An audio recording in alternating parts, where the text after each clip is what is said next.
He even gets mesmerized watching Pioneer's programs right in the middle of work. Earth collapsed like a game whose servers had been shut down, and with it, all life gradually vanished. Amid that chaos, an unnamed, omnipotent being bestowed a single solution: transference to other worlds. Heroes left Earth and entered other realms. They were called Pioneers. The life force they brought back was what sustained the fragile existence of the new humanity. Among those people was a special young man, the protagonist of this story, named Chansu. Chansu's father had once been one of the highest-ranking pioneers. However, as Earth's situation worsened, he had to depart for another world once more and never return. Chansu's mother refused to live alone, deciding to search for her husband, but she vanished in the end. Now, Chansu makes a living with a simple job. He does whatever he's asked, but his heart is always turned toward distant worlds. If you're not working, what are you standing there for? Young people these days are full of problems, always lost in pointless fantasies. The owner's reminder made Chansu quickly lower his head, eyes filled with guilt. He immediately ran to clear the tangled vines on the road. Having been reprimanded on his first day, he felt even more confused. He immediately ran to clear the tangled vines on the road. Having been reprimanded on his first day, he felt even more confused, afraid he might be fired. With just a few practice strikes swinging left, then right, a little up, then a little down, a little up, then a little down, Chansu quickly dealt with the vines neatly. The owner stood beside him, mouth agape, staring at his skillful technique. In moments, everything was cleaned up, leaving no trace of the mess. Chansu exhaled in relief, though his expression remained sorrowful. Other worlds would probably remain a distant dream for him. His gaze landed on the sickle in his hand. A fleeting thought crossed his mind. Could he become someone like that? Setting aside all doubts, Chansu headed straight to the Transference Support Center. After jostling through the crowded stream of people, he finally reached the staff desk. I wanted to ask if there's any progress on the search job. The clerk typed on the keyboard, eyes fixed on the screen. After a moment, cold words appeared on the computer. The deposit for the family search is still insufficient. Chansu froze when he heard the clerk's next words. Mr. Chansu, this isn't a charity. Come back when you have the full payment. Before he could react, a thug shoved him aside with a light push. Weighed down by fatigue and disappointment, he trudged back, footsteps heavy. Back home, old habits hadn't changed. Even alone, he still called out the familiar greeting. I'm home. In the dark space, Chansu sat quietly, reminiscing about the past, the lost figures, the fading memories. Sadness rose like a great wave, but suddenly, a beam of light shone in through the window. He hurriedly opened the door, and before him was a blinding shaft of light, pouring down brilliantly. The terrible pressure from the light knocked Chansu backward, his head hitting the wall. He lost consciousness for a moment, and couldn't react in time. After a while, Chansu came to, cursing inwardly. What the hell just happened? His head pounding as if it would explode. The clock read 8 o'clock, and an emergency alert flashed on the screen. An S-rank pioneer has retired. He froze, his heart racing. A trembling voice came over the phone. A man, his body wrecked by injuries, uttered his final words. In the end, because I couldn't protect the deity, all the accompanying pioneers were sacrificed. I had to return alone. Now I've lost all my powers and can no longer make a transference. After much thought, I've decided to retire. Please, everyone, protect Earth, don't lose your courage. This news immediately became a headline. The press conference turned into breaking news that shook the world. Chansu stared silently at the screen, sinking inward.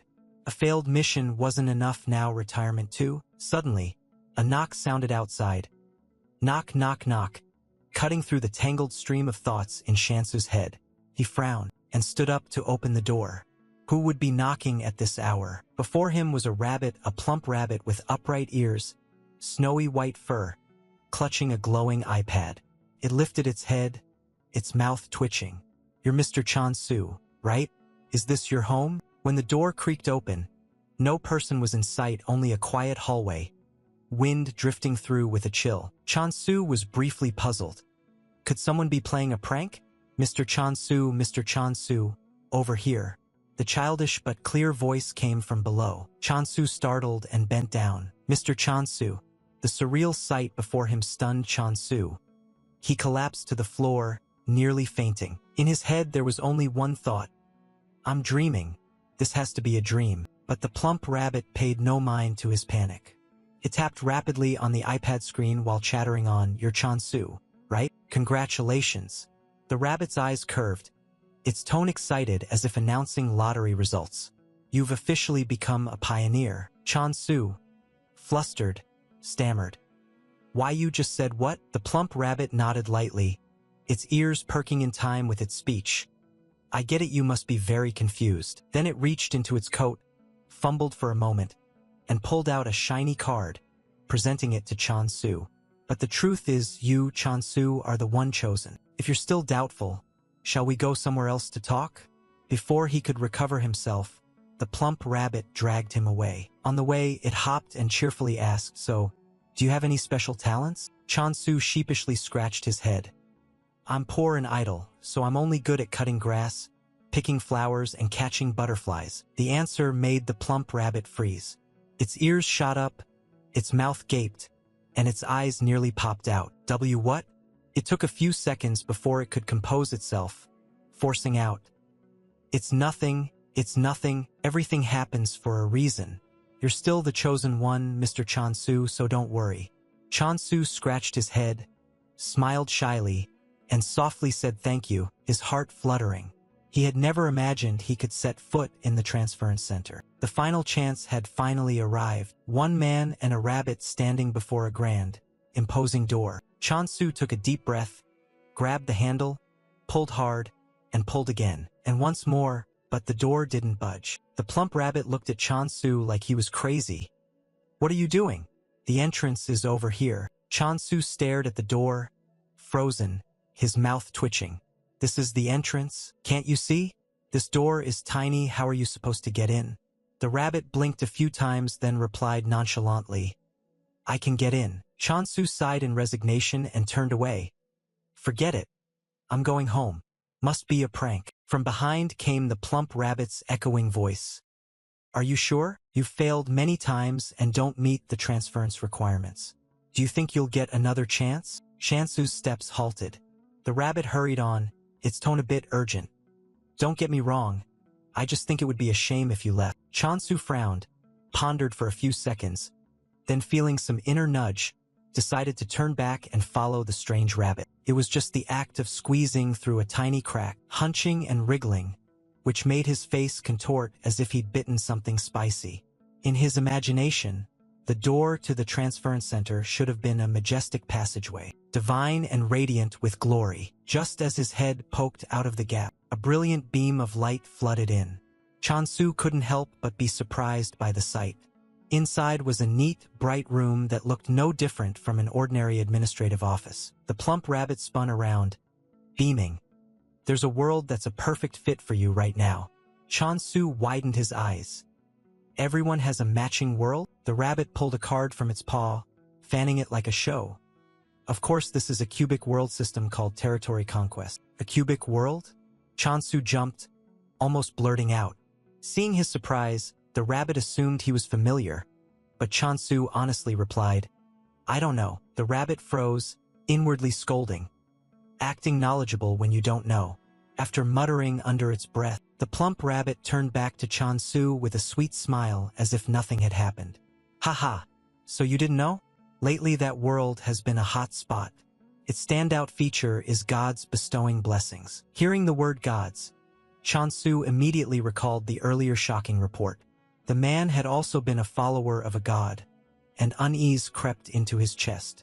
As if reading his thoughts, the rabbit waved its paw and explained, "Don't worry, the god in that world is completely different from what happened before." Chansu frowned. "So which god is it?" The rabbit grew more serious than usual. By rule, the assignment of gods is random, but then it suddenly shifted its eyes, ears perked up, its voice lowered as if revealing earth-shattering secret. "If you decide right now, you'll have the privilege of choosing." Saying that, it pulled out a stack of cards, its eyes glittering as if to tempt him. It held the cards out before Chansu. "What do you mean? What's your decision?" Chansu widened his eyes. He had no idea which to choose. Staring at the 3 cards, his hand trembling slightly, seeing him hesitate, the plump rabbit tilted its head and oozed sweetness. "Mr. Chan-su, this is a once-in-a-millennium chance. What are you waiting for?" Vague childhood memories rose up. The longing look for his father, his mother's retreating silhouette, the dream of becoming a pioneer to find his family again. A bell seemed to toll in his head. If he missed this chance, when would there be another? Why hesitate like an idiot? Chan-su took a deep breath and reached out. "Okay, I choose." He gripped one of the 3 cards tightly and, hand shaking, flipped it over. Whoosh! A burst of black light exploded, within which pale skeletons whirled chaotically like fluttering ghosts in midair. Cold letters appeared on the card. Illegitimate deity 44%. Chan-su slumped to the ground, his face drained of color. The plump rabbit peered down and chuckled as if nothing serious had happened. "Oh, come on. That was just the introduction. Why are you so shocked?" Chan-su trembled, still clutching the card. What kind of deity introduction sounded like summoning the undead? Just the name felt like a bad omen. Illegitimate deity with a percentage, how is that supposed to be okay? Chan-su scratched his head, hesitating. Can I redraw?" The plump rabbit grinned as if it had expected this. "Sure, you can try as many times as you want, but the subsequent draws yielded the exact same result, and this time was no different. The card displayed the chilling line. Illegitimate deity 45%. Chan-su flew into a rage and pointed at the card, shouting, "This is clearly a scam. Why do I keep drawing the same kind of deity?" The atmosphere suddenly grew heavy. The rabbit's usual bright smile vanished, replaced by a grave voice. "You're mistaken. There's nothing wrong with this card. Understand?" Intimidated by the sudden intensity, Chan-su stammered. "I didn't mean the card was broken." The plump rabbit narrowed its eyes, each word landing with force. "This is the last time. Choose carefully." Chan-su shook, his palms sweating cold, silently chanting, "Please don't be that deity again. Please." At last he drew one final card. Boom! A brilliant blue light radiated unlike any before. Chan-su stared, eyes shining with hope. The card in his hand clearly read, Goddess of Prosperity 0.001%. Chan-su froze, then bit his lip, trembling. The effect seemed a bit weak, but that probability clearly marks it as a super rare card. An image of a breathtakingly beautiful goddess flashed unbidden through his mind, and drool of fantasy escaped the corner of his mouth. The plump rabbit beside him went dark-faced, puzzled by the lecherous, filthy look in his eyes. But in a moment it burst into radiant laughter, ears wagging excitedly, even more thrilled than Chan-su. "Mr. Chan-su, do you want one more chance?" Chan-su frowned and asked suspiciously, "If I pick this card, what happens?" The plump rabbit smiled briefly. "Immediate departure." Departure. Before Chan-su could process it, it continued in an enchanting voice. "What are you hesitating for? This is your chance to become a pioneer, and later rise into the ranks of the returning ones. People will admire you, even see you as a savior.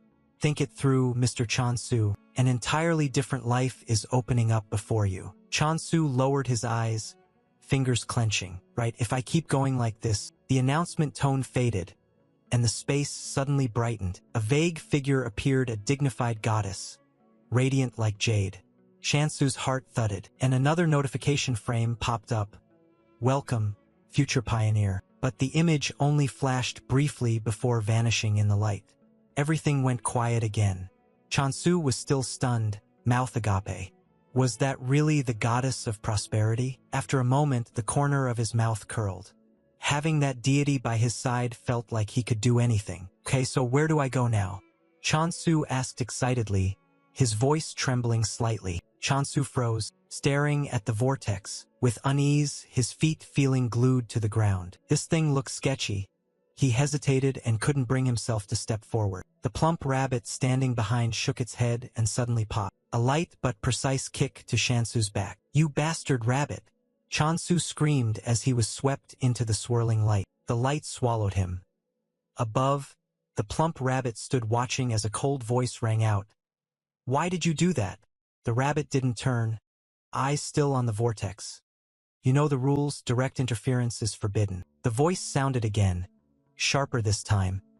I told you not to miss it under any circumstances. Have you still not given up on your god? The rabbit's ears drooped and it pressed its lips. Of course not. At that moment, Chansu hovered in the vortex and a loading frame popped up before his eyes. Loading 78%. He blinked. Huh? Loading what? The next line appeared. The deity's percentage equals the power of its influence. Chansu felt like he'd been doused with cold water. What? Isn't that rarity? It's actually indicating strength? Before he could process it, the vortex hurled him down onto a gray, desolate land. Chansu clutched his head and ground his teeth. Now you decide to tell me. He looked up at the scene before him and laughed through his tears. Haha. Damn it, I'm dead for sure. A notification frame lit up, the words appearing line by line. Welcome to the cubic world of territory conquest. O Chansu, you are the apostle of prosperity. Conquer as much territory as possible by eating land. Chansu frowned, staring at the line. Don't tell me it's like this because the influence is weak. And what's with that typo? Am I really being screwed over? Not wanting to stand idly in this wasteland, Chansu decided to wander around to scout and hope to find the goddess's presence. After a while, his steps stopped. At his feet, among the withered weeds, lay an old sickle, abandoned and lonely as if left there long ago. Chansu bent down and picked it up, gripping the handle tightly as a strange sense of familiarity rose in him. At least this thing looks like something I know how to use. At that moment, a soft click sounded behind him. Chansu's whole body went cold, a chill crawling down his spine. Could it be a monster? He swallowed, tightened his grip on the sickle and told himself, I can't die like this. I haven't even met the goddess yet. With a desperate resolve, he swung the sickle, intending a quick, decisive strike. But the moment the blade flashed, his motion froze. Opposite him wasn't some terrifying monster, but a tiny hamster trembling so hard its round body rolled. Its teary eyes begged for mercy. Chansu gaped. This can be called a monster? It doesn't look fierce at all. Still, he tried to justify not letting the encounter go to waste. Monsters usually drop loot, right? If I catch it, before he finished, the little rodent puffed up its fur, tears welling, front paws waving wildly as if screaming for mercy. And Chansu couldn't help laughing. Fine, fine. No more teasing, just don't bring the whole pack and it'll be okay. Besides, looking closely, it was actually kinda cute. The little creature seemed to understand, sighed in relief, then hopped down and scurried away. Chansu raised an eyebrow in mild surprise. Oh, you're leaving? Before he could complain, the hamster stopped, turned to him, its round eyes bright and sparkling, chirped twice as if calling. Slightly surprised, Chansu pointed at himself. You want me to follow? The little rodent darted ahead like a gust of wind. Chansu panted, sweat pouring off him as if he'd been showered, running and cursing under his breath. So tiny but so fast. Where on earth is it headed? After a frantic chase, they finally stopped. The sight ahead thrilled the hamster like heaven found. Chansu stared, a clear stream gurgling through the bleak landscape. Without hesitation, he hurriedly took out his water bottle to fill it. Chansu gulped it down in one go, the coolness spreading through his body like climbing from hell to heaven. The little rodent matched him, plunging its head into the stream for several gulps, its belly puffing out. He sat on the grass, sighed in relief, then glanced at the rodent. Hey, do you live here? This place doesn't seem suitable for a hamster. Do you know where the goddess lives? That goddess of prosperity? The little creature paid it no mind. It crouched and meticulously licked its fur clean, shaking its ears as if ignoring the question. Chansu watched, musing, murmuring, It's a bit hard to talk to it, isn't it? Suddenly the rodent chirped urgently, its front paws repeatedly pointing in one direction. Chansu raised an eyebrow. Want me to follow you again? He reached out to touch it when a snapping sound rang out, and bending down, Chansu saw something at his feet, shaped like a ginseng root, with a clear, deep print where he'd stepped. Ginseng? Before he could react, the little rodent burst into a pitiful cry. It let out a long chirp and darted over, wrapping its tiny legs tightly around the ginseng like clinging to a loved one in distress. Chansu stood awkwardly, scratching his head and stammering. Sorry? Was that yours? At that moment, the cold chime of a notification frame rang out. You have discovered the area's deity. The notification hovered before him, bewildering his expression. What? I discovered the goddess? So where exactly is she? Suddenly the little rodent, still crying, lunged forward and bit hard at Shansu's pant leg, tugging him somewhere. He bent to pick it up. The little creature thrashed wildly, eyes rimmed red as if about to burst with anger. Shansu said, I'm busy. Okay? I'll play with you in a bit. The rodent panicked and hurriedly pointed its paw at the ginseng root. Its front paws folded together over its chest, striking a pose like a deity. All four legs suddenly straightened, its body convulsed, face turned purple, and finally it went limp and rolled over, like it had just stopped breathing. Shansu stood frozen, watching the theatrical display as his complexion drained pale. His gaze trembled as he glanced down at the shriveled ginseng root lying on the ground. His throat tightened. The words broke out, stammering. Could it be? That shriveled ginseng is the deity? The root lay exposed on the dirt, its dull skin bearing the heavy imprints of footsteps. A few withered leaves scattered beside it, making it look even more pitiful. Shansu stared, his face growing ever more ashen, his lips trembling. Impossible, my goddess is supposed to be a deity of prosperity. How could she be a dried-up ginseng root? Just then, a faint pale blue light flickered around the ginseng. Thunder seemed to crash in Shansu's head. His heart pounded. What is that blue light? This must be a mistake, it has to be. It looks clearly like just ginseng. A memory involuntarily returned of the beautiful goddess of prosperity he'd seen before, resplendent, solemn, and blessed. Compared to that image, the goddess he saw couldn't possibly be that dull weed. Shansu brought his eye close to a magnifying glass, and the line below became clear. Image for illustration purposes only. In that moment, his whole world seemed to collapse. He sank to his knees beside the ginseng, hands clutching his head, utterly despondent. All those territory conquest games with their percentage numbers had actually been hidden omens from the start. Thinking back, he realized the percentage card had already ticked upward from the moment he drew it. He'd naively assumed it was a display bug. Who knew the real cause was the expansion of the domain? The more he recalled, the more Chansu trembled. Given how often it appeared, who would think it was a good card? He looked at the prosperity goddess's percentage stat and it clicked. The goddess turned into this because her domain had shrunk. Suddenly Chansu flinched. He realized the goddess, though trampled, still hadn't awakened, and a chill ran down his spine. Could it be? Did I just finish off a deity? Panic surged. Chansu frantically searched his pockets, pulled out the only water bottle left, hands shaking, and he poured it straight onto the ginseng. Strangely, the withered skin quivered. The brown, parched color slowly regained a hint of freshness, as if inhaling a breath of life. Chansu stared in disbelief. He immediately poured more water, desperately trying to salvage that fragile life. The little rodent stood by, front paws over its face, trembling all over. It chirped pitifully, eyes full of fear, as if witnessing a monstrous crime. Chansu cheerfully kept watering, heart pounding. The ginseng emitted a trembling stream of thoughts. So cool. Is it raining? It's been ages since I drank like this. Feels wonderful. Wait, that's too much rain. That's enough. Stop. At this rate, I'll drown. I'll really die. The ginseng trembled and finally cracked open weary eyes. It looked more like someone who'd just been rescued from drowning than a revived god. Chansu and the little rodent brightened with joy the moment they saw it move. Chansu placed a hand on his chest, bowed at a 45-degree angle, and said respectfully, "Greetings. I am O Chansu, Apostle of Prosperity." When he finished speaking, he lifted his eyes slightly to look at his patron deity, but all that met his gaze was a wilted, exhausted ginseng root that could barely move. Chansu held out empty hands, smiling through tears, so helpless he didn't know what to do next. He skimmed his hand over the notification board and couldn't help blurting, "Oh, so there are unique skills?" Blessings of Prosperity had no description, but from the name he knew it must boost the harvest. Suddenly, another line appeared beneath Blessings of Prosperity.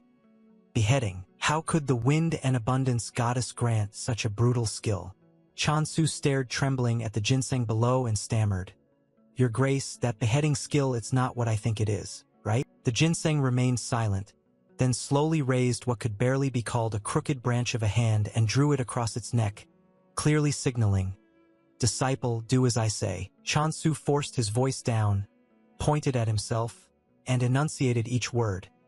You mean you want me to behead it? The ginseng folded its branches and nodded decisively. Chansu stood rooted, his mind in knots.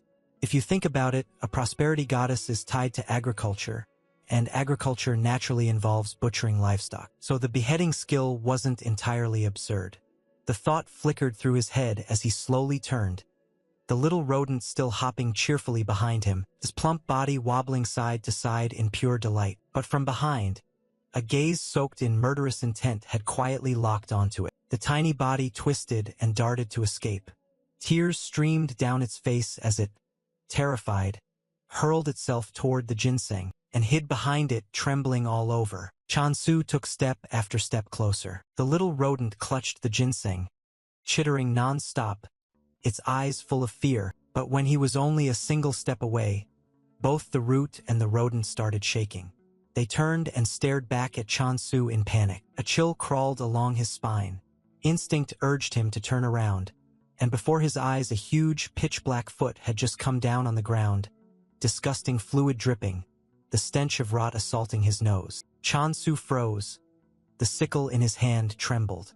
The little rodent burrowed closer into the ginseng, eyes watery, body rigid, and the air suddenly felt oppressively thick. A gigantic shape slowly materialized.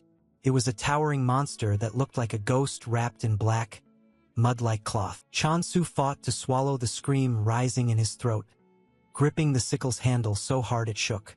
Across from him, the rodent and the ginseng huddled together, clinging to one another, their eyes glistening as if about to burst into tears. Suddenly the little rodent sprang up and, risking everything, stood between them, spreading its tiny legs to shield the ginseng. Chansu paused, a flash of realization in his eyes. So it's not the rodent that's the monster.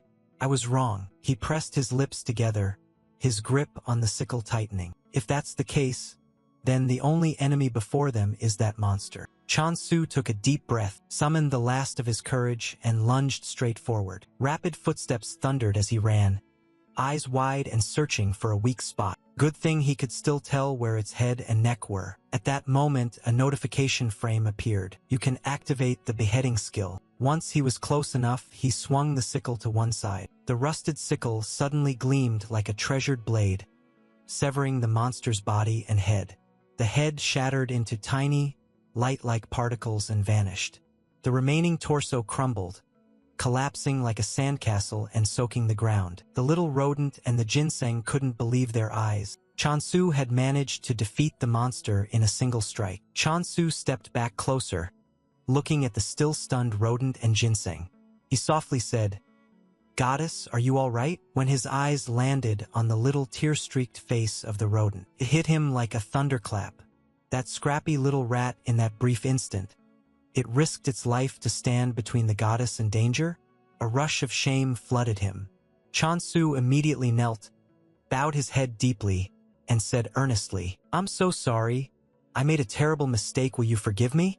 The little rodent glanced bewildered at the ginseng and chittered as if asking for its opinion. After a long moment, it turned back and raised a paw to signal agreement. Chansu stood up with a relieved smile. He scratched his head and, embarrassed, said, "I just thought of a name for you. What do you think? From now on we'll live together, so you need a name." The little eyes lit up and it chittered in agreement. The warm moment lasted only briefly before another notification appeared. With a skill effect, the header automatically transformed. The Undying Demon Hunt Event, 1-on-1. Chansu froze, staring at the line.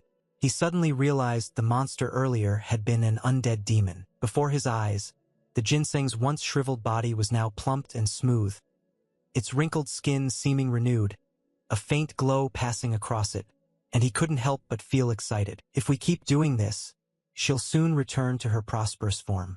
I'm gonna chop some more. Man and rodent ran off together, as if they just discovered a leveling trick. Now that it worked, all that remained was to repeat it over and over. Climbing the barren hill, Chansu had no trouble spotting another monster like the one before, because this place, like the goddess, was withered and barren.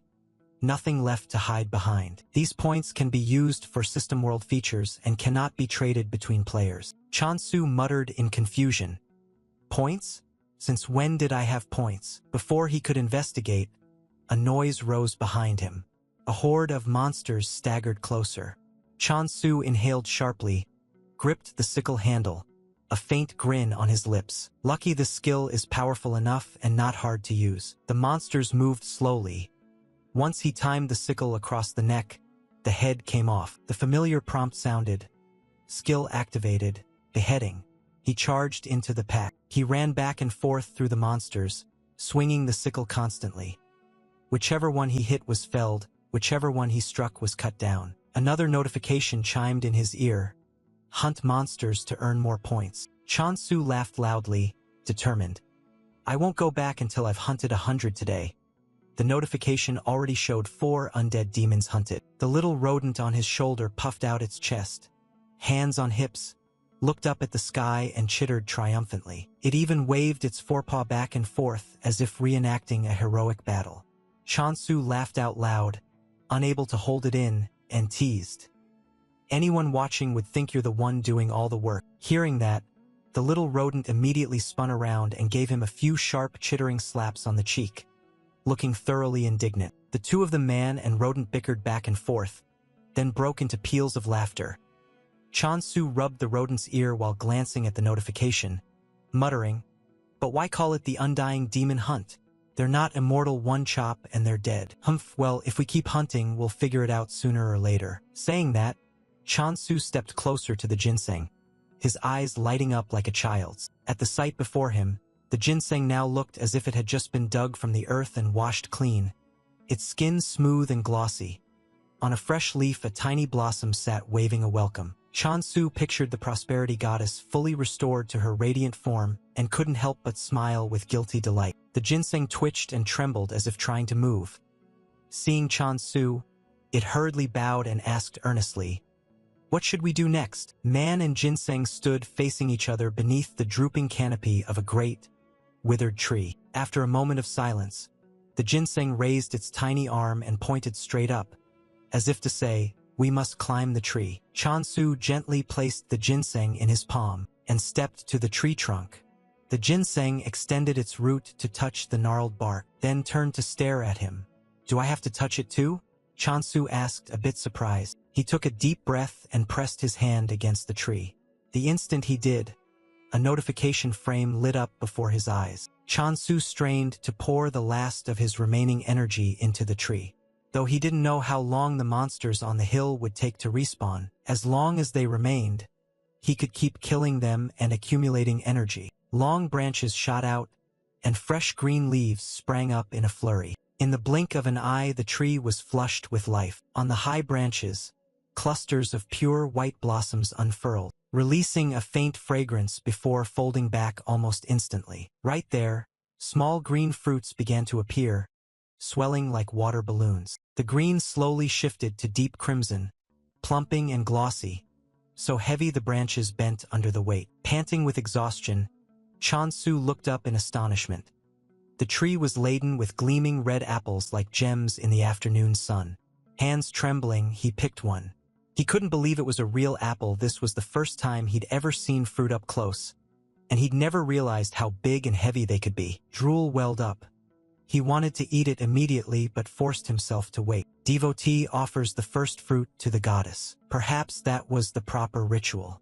The goddess reached out and embraced the apple. The moment the ginseng clutched the huge apple, he couldn't suppress a satisfied smile. But in an instant, the apple began shriveling at a terrifying speed. Soon the juice inside was gone, leaving only a dry husk. Chansu gaped in shock at the way the goddess absorbed the fruit. He climbed the tree again and picked a few more. Cradling the apples, he went to the little rodent and invited it to share. While eating, he thought, "She gave me a formidable skill called beheading. Better be careful." He pushed all his messy thoughts aside and focused on enjoying the apple in his hand. The more he bit, the more the sweetness spread. So delicious it was hard to stop. Watching the devotee eagerly gnawing the apple, the prosperity goddess thought to herself. But when calamity began to consume the other factions, prosperity was forced to flee from that overwhelming power. To survive, prosperity abandoned commerce and turned to hunting monsters. Naturally, the prosperity faction, unsuited for combat, couldn't win a single battle. At the end of the road, it transformed its basic harvesting skill into beheading, but the prosperity faction had reached the brink of extinction. Beheading wasn't originally an offensive skill to kill those monsters. It was meant to collect the heads of dead beasts or monsters. Prosperity and combat simply didn't fit together, so that was all it could do. Of course, if someone had enough power, it wouldn't be impossible. Suddenly Chansu stood up with the sickle, cutting through the goddess's thoughts. Seeing him raise the sickle and glance toward her, the goddess couldn't help but startle, then heard him chuckle and say he wanted to pick more apples. The goddess broke into a sweat, forced a smile, and thought, "Why would a child like this come to me? Whatever the reason, from now on this child belongs to me." Seeing him just climb down, without waiting, the goddess strained and flipped 2 root branches quickly to wrap tightly around the devotee's legs. "I won't give him to anyone else." Chansu flinched when he saw the goddess in ginseng form suddenly use 2 roots to coil around his legs. A terrifying thought immediately rose in his mind. Could this deity be trying to drain all his life force? The sky gradually took on the golden hue of sunset. Chansu slung the apple basket over his back and slowly headed toward the ruined city. In his hands, the tiny ginseng had fallen into a deep sleep. He gently set it down on a flat stone, careful not to wake it. Then Chansu poked the chubby cheeks of the little rodent beside him and smiled softly. "You've worked hard." The little rodent immediately resisted the sacrilegious touch, chittering repeatedly as if scolding him. Suddenly a loud rumble came from his own stomach, startling both Chansu and the rodent. Meanwhile, the ginseng slept on without moving. Worried about waking it, Chansu quickly placed the rodent on his shoulder and hurried away. His face showed a sullen look from hunger, thinking to himself, "Apples alone still aren't enough." Just then, a message notification chimed again in the quiet air. But to deliver a package, wouldn't they need to know exactly where we are? From boredom, the little rodent let out a long yawn and flopped listlessly onto Chansu's shoulder. Before long it fell asleep. Chansu smiled helplessly, carefully lowered the little rodent and placed it beside the snoozing ginseng. Then he gathered some nearby leaves and gently covered them both like a blanket so they could rest peacefully in the cool evening breeze. In another place called the Reincarnation Sanctuary, a girl strode forward full of furious energy, her heels striking the stone floor hard, heading straight for the room where a man sat intently taking notes. Bang! The door was flung open so suddenly the man jumped, the pen slipping from his hand. He trembled, hurriedly wrapping his arms around himself as if to protect himself, stammering, Hey, what about the order? Why are you here? Senior, are you joking with me?" The girl ground her teeth and cut him off. The man went pale and waved his hands frantically, explaining, "I don't know what you're talking about, but please calm down first. This girl is Hei Sujin, an apostle of reincarnation." She angrily held the order slip aloft, her voice trembling but full of rage. "I'm already buried in my own work. Don't be unreasonable. I was sent beyond the territory for a 3-day, 2-night assignment. You know it's because of that damn free shipping event that I didn't earn a single coin, right? But I still risked my life to deliver. And for what? Just 1 apple? On top of that, they brazenly said they had no money and wanted to trade apples for goods." Bang! Sujin slammed both hands down on the table and glared, shouting, "What did I do wrong?" The man across from her immediately broke into a sweat, his back stiffening, eyes avoiding hers. He tried to turn his head aside, his voice trembling. No, not at all." Then the man crossed his arms and explained, "It's actually the opposite. It's just that our junior is overly passionate about the job. I love the work too, but if you keep working overtime like this every day, your body won't hold up. Even though it's called a business trip, you need to rest. If you stay here, you'll finish this task only to move straight on to the next.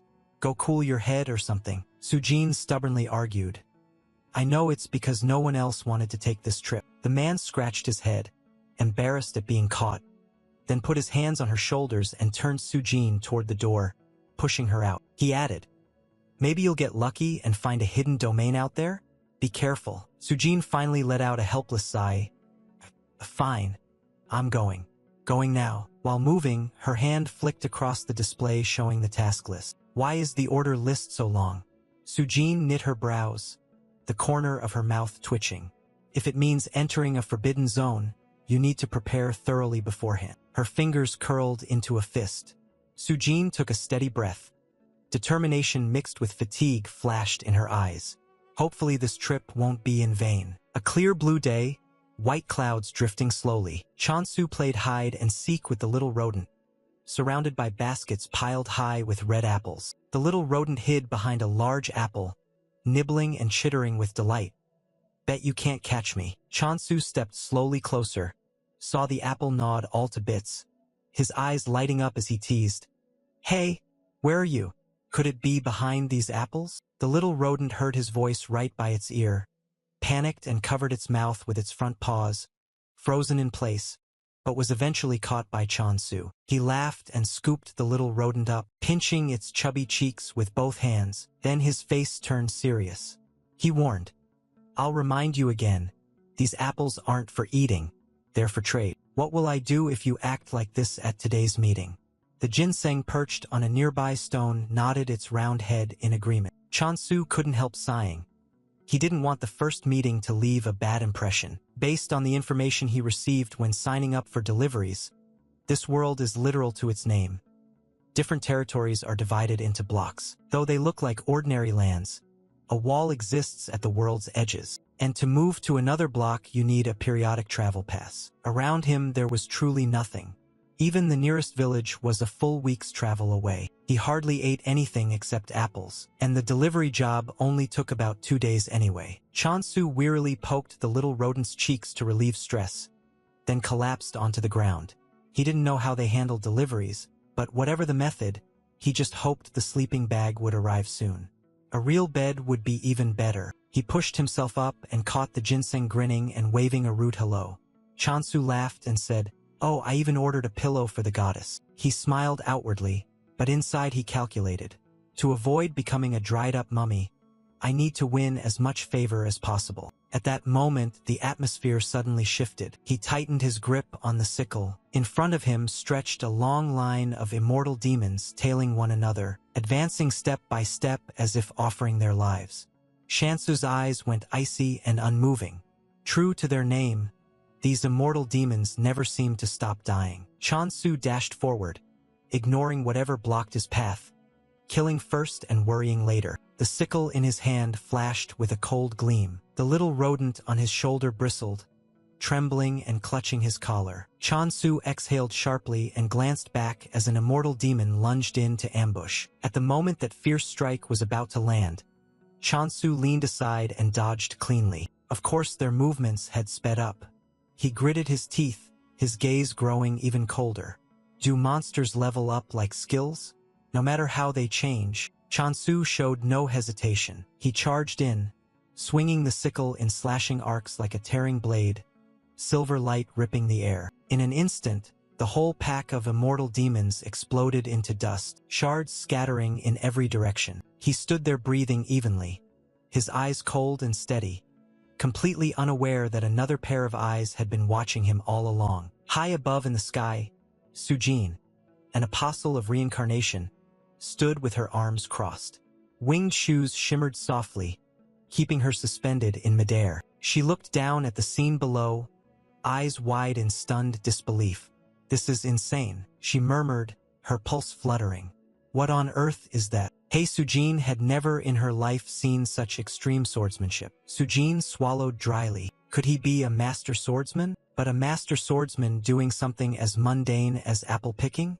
Better not rile him. Who knows what would happen if you made him angry? After fighting for a while, a notification frame popped up before Shansu's eyes. He couldn't help feeling pleased as his points and the rate increased from 5% to 10%. He clenched his fist. Felt great. The blessing fee is 1,000 points per apple. So today I can handle up to 100 apples without trouble. He glanced toward the temple and thought, At first I wondered why there'd be a temple in a place like this. Could it be because it's a special block? Someone appeared behind him, cutting off his thoughts. He saw a girl bowing politely and say, "Sorry, customer." Then she straightened and beamed. "Nice to meet you. I'm Hei Sujin from the shipping trade company. Your order has arrived." Chansu beamed broadly, eagerly shook her hand, and asked in surprise, "Oh, how did you find me so quickly?" "Aha, because I'm kind of hard to miss. You seemed extremely friendly." But Sujin clearly remembered him casually chopping off the immortal demon's heads, and she absolutely couldn't let her guard down. Suddenly Sujin, who had been smiling, stopped mid-expression when she noticed a tiny fluff on Shansu's shoulder. A parade of urges flashed across her face. "I want to touch it. I want to touch it. I want to squeeze it. I want to touch it." Seeing her flushed, longing face, the little rodent fearfully hid behind his back. Even while following the man, that refrain "wanna squeeze it" kept echoing in her head. The two of them reached the baskets of apples, but Sujin's mind remained fixed on the little rodent. On the breeze, the sweet fragrance of apples wafted gently and flooded her nostrils. Apples really do smell wonderful, don't they? Yes, they've grown very well and are delicious. A few more steps. Sujin stopped beneath an apple tree. The tree stretched high, its branches laden with large, round fruit, their colors so bright and vivid it was unreal. What is this? Each apple was the size of a cantaloupe, not 3 or 4 times, but 5 times the size of a normal apple. Seeing her silence, Chansu smiled and asked, "Would you like to try one?" "Oh, may I? I really get to taste one?" As he handed it over, Sujin immediately felt its heavy weight in her palm. Clearly ripe and full of juice, she took a bite. Crunch! A clear, crisp sound, and then apple juice burst forth, flooding her mouth. So sweet, astonishingly sweet, but what impressed her more was the perfect balance. As she crunched through bite after bite, Sujin kept doing the math in her head. How should this be priced? At minimum, it has to be 50,000. With a good strategy, maybe aim for 100,000 even. When the apple in her hand was already more than half gone, Sujin had finished her calculation in her head. Customer O Chansu. Yes, selling these for 2,000 gold is absurd. Chansu scratched his head and smiled naively. Too absurd? Maybe they should be sold cheaper in the shop. So what would be acceptable? Sujin held up 2 fingers. He stared at her fingers a bit bewildered. 20,000? In any case, that price is a bit low. Sujin gritted her teeth and resolved to say, "You should get at least 20,000 gold per apple to be fair value." Hearing that, Shansu's eyes widened in astonishment. Seeing his clueless look, a flicker of ambition crossed Hei's mind. But when she saw the laden apple tree, she held herself back. "Honestly, I think each of these apples is worth at least 30,000 gold. That expensive?" Hei Sujin chose to lay her cards on the table. Compared to dangerous bargaining, a long-term deal based on solid trust is much better. And besides, you only live once. Chansu still couldn't believe it and, fearing he misheard, asked again, "Isn't it just an apple?" Sujin held up an apple and explained, "This is the first time I've eaten something this delicious. Over time I've tasted every kind of fruit in the world. I believe this apple is worth more than any other specialty product." Then Sujin pulled out a contract and continued, "So for now we'll price it at 20,000 gold per apple. And afterward I'd like to settle the remainder with an official contract. What do you think?" Chansu took the pen and silently read the contract carefully. Finishing his thought, he smiled. "All right, but let's do it this way." Sujin reread the contract and widened her eyes. "I think you've made a mistake. The percentage we receive has increased." Chansu grinned brightly, "Because I want to do business with a good person for a long time, and you were honest with me about the value of the apples earlier, weren't you?" Seeing him hold out his hand, Sujin was a bit surprised, then gave a helpless smile. "Thank you so much for signing the contract. Now I should give you the items you ordered." Sujin took each item Chansu had ordered out of his backpack. "These are the seeds, food, and cooking utensils you requested. And here's an egg of a companion beast, a gift from the shipping trade company to commemorate our deal. It might be useful for your farming." Chansu took the egg. The little rodent peered down to look. Sujin added, "The more points you infuse through a blessing, the stronger the companion beast hatched will be. But be careful, infuse too many and the egg might crack. By the way, Can you tell me about your apple yield and future harvest times? I plan to plant other crops too, so I estimate about 50 apples a day. 50 a day? The two of them then coordinated supply cycles, quantities, and visit schedules. After adjusting the remaining details, their first deal was concluded. The ginseng hugged the pillow and wouldn't let go. Chansu laughed at the sight, thinking he'd grown rich from selling just one batch of apples. All thanks to that goddess. Suddenly the ginseng root started moving. He didn't know where it wanted to go, and saw it enter a nest and take an egg in its arms. Seeing the ginseng's eyes sparkle as it looked at him, he forced a smile and thought, if I want to bless the companion egg, I'll need more points. He scrolled through the notification panel looking for ways to get more regular customers, and when he reached the monster voting section, he shuddered. After a while, Chansu gave a small smile. Now I have so much free time, and things are going better than expected. Returning to the city, Sujin immediately went to find her senior and supervisor. The man looked at the apple in his hand and said, originally all the apostle recruits were Korean, so it's not surprising that someone who grows this would also be a fighter, is it? Sujin bowed, trembling. With just a rusty sickle, he beheaded over 100 immortal demons. The man, chewing loudly, said, it seems he's aiming to become a master swordsman by training with a sickle. It would be better to hide him than to focus on defending him. I agree, and sell these apples at a department store. Definitely do that. Suddenly Sujin grabbed the man's hand that was eating. What are you doing? Let go. You ate all the apples by yourself. I'm the senior here, and I'm the one who delivered the apples. That piece is mine. The night sky, Chansu sat and infused chi into the egg. I wonder what will hatch. Will it be cute, or will it be hard-working? Both are wonderful, aren't they? Then the three of them, the person, the mouse, and the ginseng laughed happily. A moment later, a cracking sound came from the egg, and all three watched eagerly. The shell broke open completely. It was an SSS rank companion. It chirped once. Chansu froze. He had spent 120,000 points only to hatch a chick. Or should I raise it big and eat it? Looks like fried chicken is on the menu soon. But it's the chicken I exchanged 120,000 points for. I can't get attached to it. I'll just give it a simple name for now. Hello, starting today your name is Ari. And I'm Chansu. Ari pecked at the remaining egg. Chansu pinned all his hopes on that egg. Crackle, the eggshell split. It was a piglet. Chansu was utterly helpless. He wondered why he kept getting food ingredients instead of familiars. Was this a scam? Though disappointed, he named the piglet Doji. Late at night, Ari and Doji quietly went to the goddess of prosperity. Both bowed. Chip chip. Chick number 10 salutes the goddess of prosperity. Oink oink. Pig number 12 salutes the goddess of prosperity. It's been a long time since we last met. Please forgive me for failing to protect you completely. Chip, please don't say that. Chip chip, we should be the ones apologizing for not serving you properly. Oink oink. We'll do our best to help you regain your original form. I appreciate your devotion, but be careful. He doesn't know you're my kin. If he finds you useless, he might sell you, or he might eat you.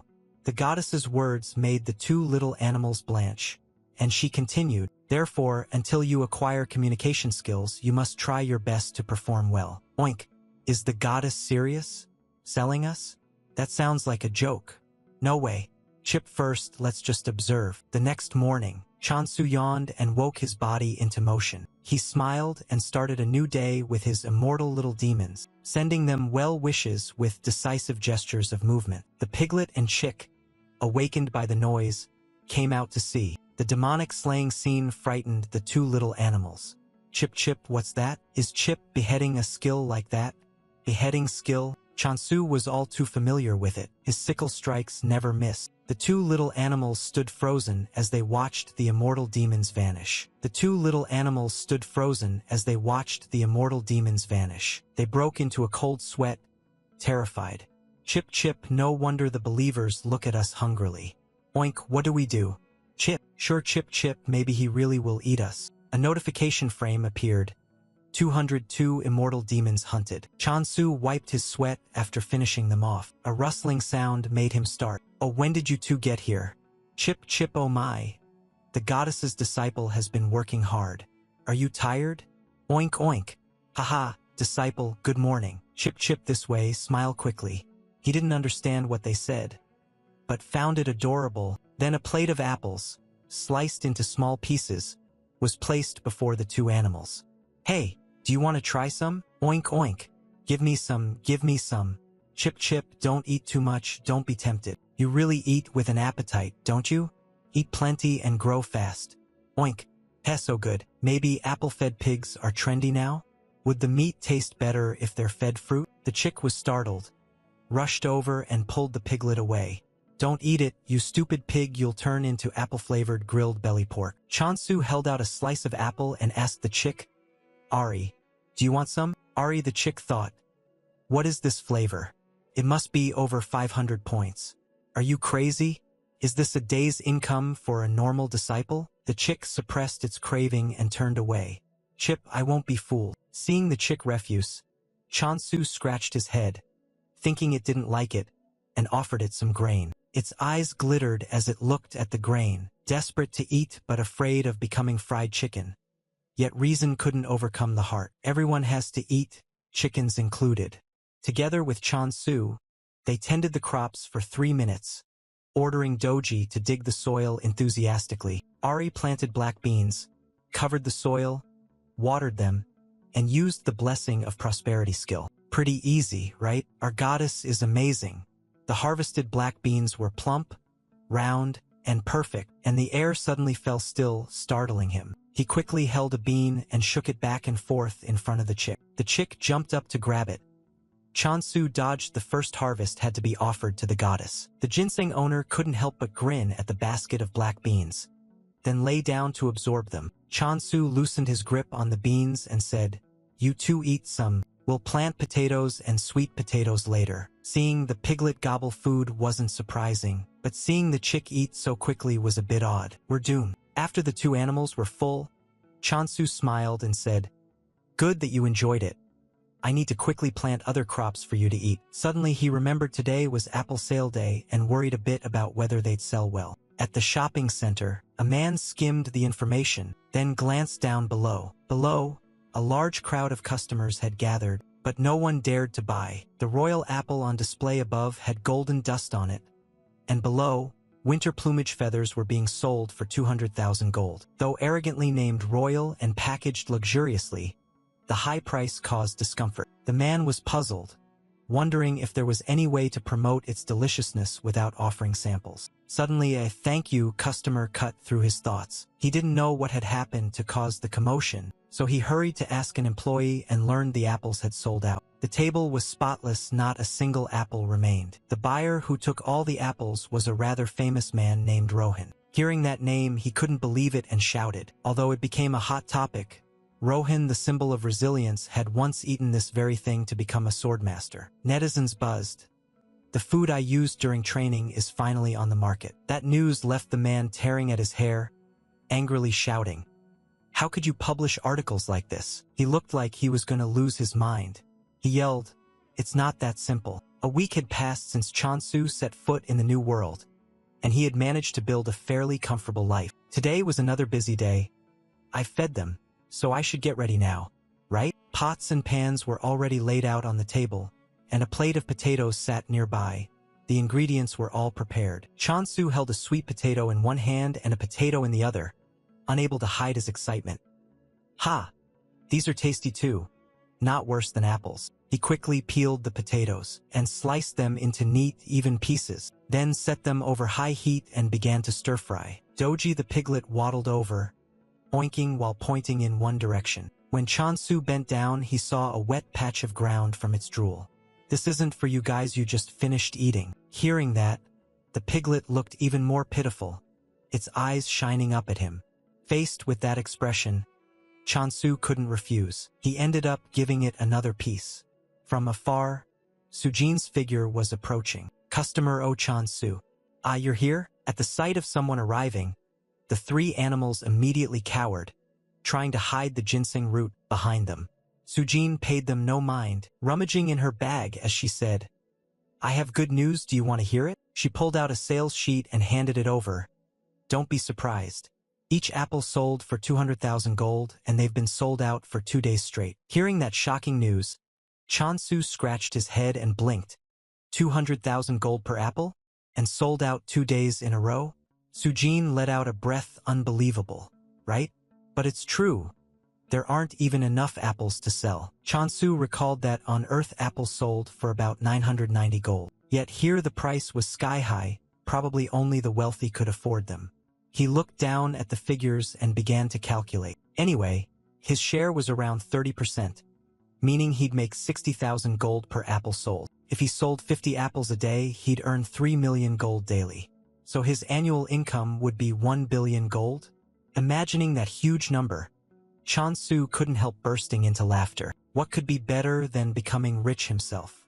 The more he thought about it, the more joy spread through him. With that money, he'd have enough resources to start searching for his parents' whereabouts. I don't want you to be discouraged by that.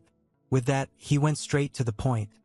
How long do you think the royal apple craze will last? I know it's very popular now, but we can't expect it to keep selling at 200,000 gold forever. Sujin replied seriously. I understand your concern, but we have 1 million potential customers, and even selling 100 a day would take 27 years to run out. During that time, a steady base of regulars would surely form. Wait, what? That many potential customers? Shansu's eyes widened. By Earth standards, that's massive. But Sujin calmly explained, the current market size is comparable to China's, so you don't need to worry. After explaining clearly, she suddenly grabbed Shansu's hand, her voice full of anticipation. So, Mr. Oh Chansu, do you intend to increase apple production? Chansu pulled his hand back and forced a smile. Aha! For now my other crops have grown too. Would you like to try them? They're tasty, not worse than apples. At that, Sujin's eyes lit up like stars. She gripped his hand tightly, nearly breathless. You have other things as good as apples? Chansu brought out the pot he'd cooked earlier, the aroma rising rich and intoxicating. It slipped into Sujin's nose and she couldn't look away. On the table sat a steaming plate of boiled potatoes, white vapor curling up. She quickly speared a piece and popped it into her mouth. A sweet, nutty flavor melted on her tongue, making Sujin's eyes sparkle. So delicious, it's almost painful. The crust carried hints of nuts while the interior was soft and airy. Truly wonderful. Seeing her positive reaction, Chansu brought out 2 more plates, one of golden, crispy fries and one of hot pastries. When she pulled the pastry apart, rich filling and a glossy golden sauce oozed out, blending perfectly with the fried potatoes. Sujin hurriedly tasted it, and after one bite she couldn't hold back tears of joy. This could go straight onto a fine dining menu. Potatoes here aren't just a side dish, they could easily be praised as a main course. Chansu scratched his head and smiled sheepishly. I'm glad you like it. Finally came Doji's favorite, roasted sweet potato. Seeing his favorite dish, the piglet dashed over immediately, running and snorting. Give me, give me. The chick standing beside it felt despair, as if its life were about to end. Watching that, Chansu could only laugh, sat down, and handed each little animal a piece. Over there, the little mouse nimbly climbed onto the table, its glossy black eyes fixed on the hot roasted sweet potato. Inevitable as it was, Sujin's animal-loving heart erupted. Her hands wouldn't listen and reached out. So cute, such smooth fur. Seeing that, Chansu turned and said bluntly, I was thinking of selling some of these farm products too. What do you think? Sujin jumped, cleared her throat to hide it, but her other hand had already achieved its goal, stroking the mouse's soft fur.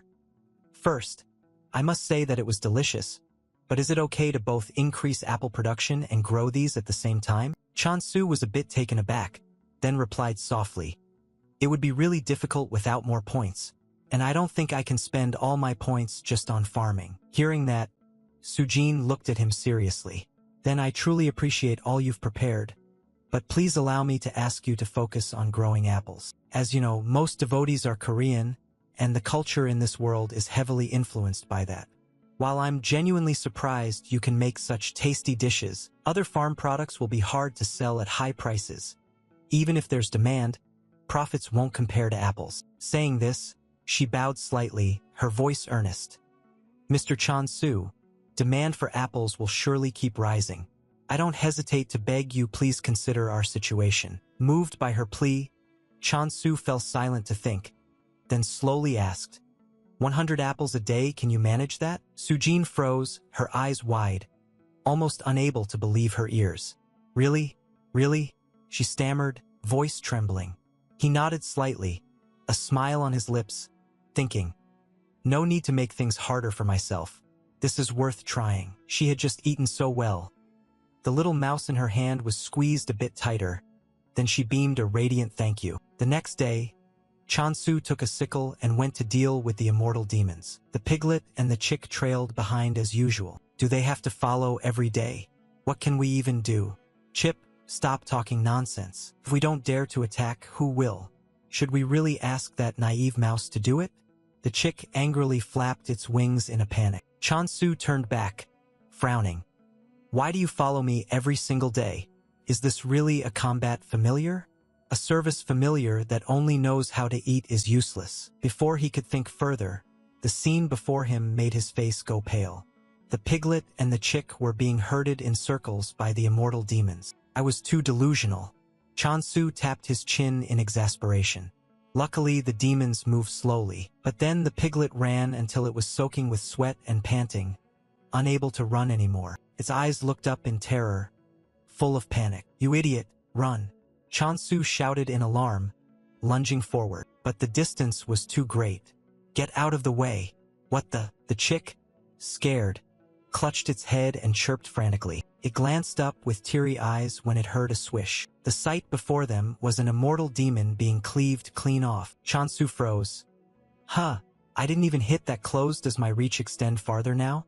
Or did the skill upgrade? If I pay attention to the angle and the position of the sickle and also the speed, then think and act immediately. Chansu swung the sickle down from a distance. The slash landed true and felled the demon. A notification frame popped up. New skill maximum decapitation activated. The head slash skills range has been expanded. Chansu narrowed his eyes, then broke into a satisfied grin as the demons swarmed toward him. Haha, that's fine. Wider slash range, more regular customers coming in. His laugh echoed across the area, making the two little animals tremble and cling to each other. They dashed off back to the goddess. Oink oink goddess, goddess, something big happened. What's going on that's making you so frantic? The goddess asked, astonished. The chick, sobbing, said, the disciple started chopping off 4 or 5 heads at once. While being stronger is a good thing, shouldn't we have prioritized the communication skill first? The goddess soothed them. Calm down. I've never bestowed such a skill before. The chick burst into terrified crying. I'm so scared of being eaten I can't even eat. Hearing that, the goddess looked as if struck by lightning. Maximum what? What is that? That's terrifying. I've never heard of a skill like that. The goddess stood stunned, whispering, eyes wide with confusion. Is he really human? Or a messenger from hell? Could it be that she suddenly remembered something? The goddess inhaled sharply and turned to the two little animals.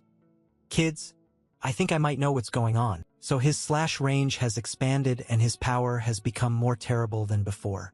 The chick went pale, clutching the piglet's ear and trembling. But only devotees who have served at least a year can normally obtain that skill. The goddess nodded slightly, her tone softening. That's right, which is why he's terrifying, but at the same time a precious child. His evolution speed is so fast it's like a monster, so it's natural you were alarmed. But thanks to him we're able to sit here and talk to each other. At that, Ginseng reached out and gently patted the chick's head. When the disciple returns, I'll grant him the communication skill.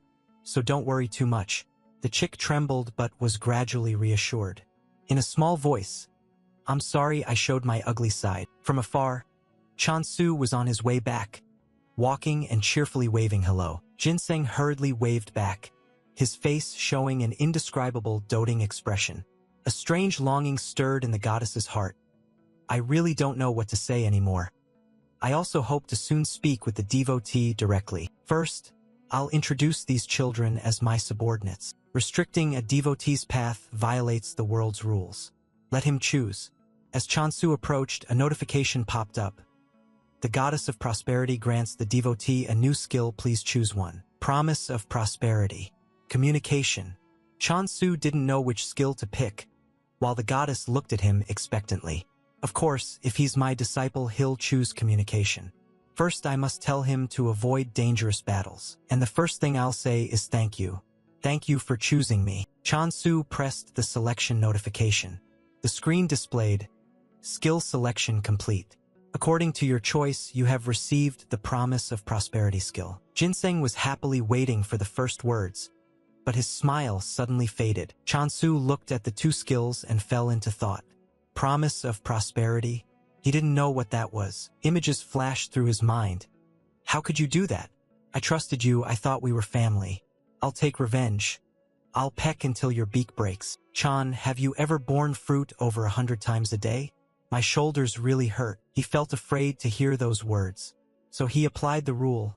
Ignorance is better, and absolutely did not choose communication. A notification box appeared. Skill selection complete. Suddenly the atmosphere deflated. The goddess and the two animals looked droopy and sad. Chansu wondered why they were suddenly so downcast. Anyway, focus on the skill first. No further explanation. A promise to the goddess of prosperity.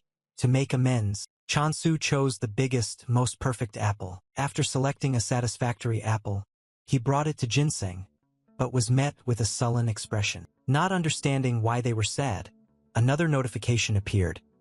Usage points will accumulate depending on skill use. I didn't eat it, I gave it to them. So is that a success? If I keep my promise, I'll receive more points. It seems a task has been assigned to me. No sooner said than done. This time I'll pinch a cheek.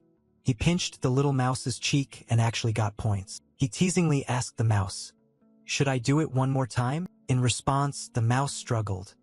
He turned his attention to the piglet and the chick, scaring them speechless. Then he noticed the piglet's eyes glittering with obvious craving and appetite. Realizing the reason, Chansu gave up. Sujin hurriedly ran over. Customer. Oh, Chansu, you're back after just one day. What's the matter? Sujin panted as she spoke. Now is not the time. You must quickly secure this block and defend it. Chansu startled. Wait, has someone arrived here? Sujin hurriedly said. Maybe. The popularity of the Imperial Apple has reached the point where we had to limit purchases. Yet even so 5,000 people have pre-ordered. Hearing the number 5,000, Chansu nearly fell over in panic. Sujin continued. They said any time is fine, just send apples as soon as they're available. That means raiders are targeting the apples, and this block will attract them. There's no way to stop crime here. If we had protection, things would be different. At the mention of protection, Chansu couldn't help glancing back at the goddess hiding nearby. If I lose, it won't only be the goddess but prosperity itself that will end. Sujin proposed a solution. At minimum, we must secure this block and install an entrance. Chansu shared his idea as well. Take the surrounding blocks and create a disguised base. That will also bring us closer to Sujin's location. Sujin agreed, and now Chansu voiced his question. By the way, why are so many people pre-ordering? This isn't a normal situation. Don't you see? Everyone's obsessed with the Imperial Apple's effects. There are rumors that eating the Imperial Apple boosts skill XP, heals illnesses, prevents disease, clears skin, reduces fatigue, whitens teeth, helps with weight loss, and improves memory. Hearing that, Chansu gaped. Are you kidding? Why didn't you just say it's an elixir? Sujin teased. Is it really like that? I hope so, but what a shame. Chansu ground his teeth, baffled by how things had turned out. But for now he had to secure the block. Suddenly Sujin put on an expectant look. But isn't that true? Really? How could that be? It's just an apple. At a hospital, a man was secretly watching another man. The watcher was a paparazzo looking for a scoop. Sunlight streamed through the window into the room. A man lay on the bed working. This was Hong Un-soo, impersonating Mr. Kim, the great alchemist Kim. Rohan set a gift box on the table and said, a get-well present. Seeing it, Un-soo asked, do you know if I'll be spiced up today? They opened the box to find Imperial apples inside. Un-soo asked, are these the apples? The ones you discovered the mystery of and bought them all? Rohan snapped. What nonsense are you talking about? Un-soo laughed as he peeled an apple. I knew it. Then he took a bite of the apple. His taste buds exploded. His eyes lit up and he couldn't help exclaiming, oh my, It feels like flavor and nutrition have been maxed out. Are the other apples this good? How different is the flavor? Rohan answered leisurely as he ate. Who knows? I'm not exactly a food god. Eun-soo examined the bite and speculated. Even with your senses, it's hard to tell how it was grown, right? Even special fertilizers rarely improve flavor and aroma across all the fruit. Rohan paid it no mind and kept eating. When Eun-soo saw the plate empty, he growled in annoyance. You brought apples as a get-well gift and ate them all. He then took out his phone to place an order, but to his disappointment they were sold out and had many pre-orders.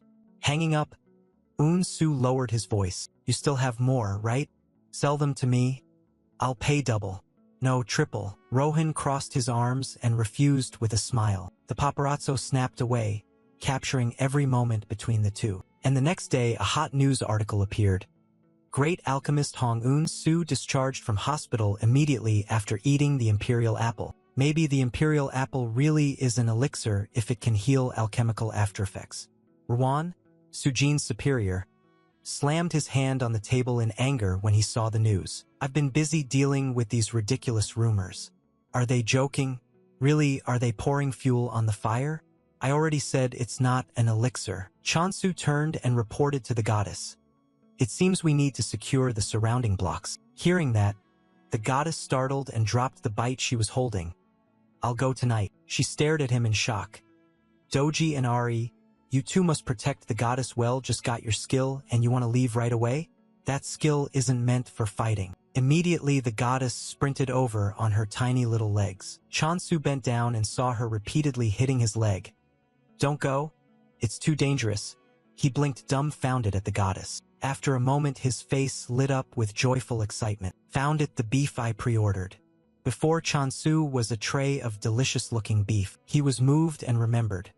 This was real meat he'd only heard about.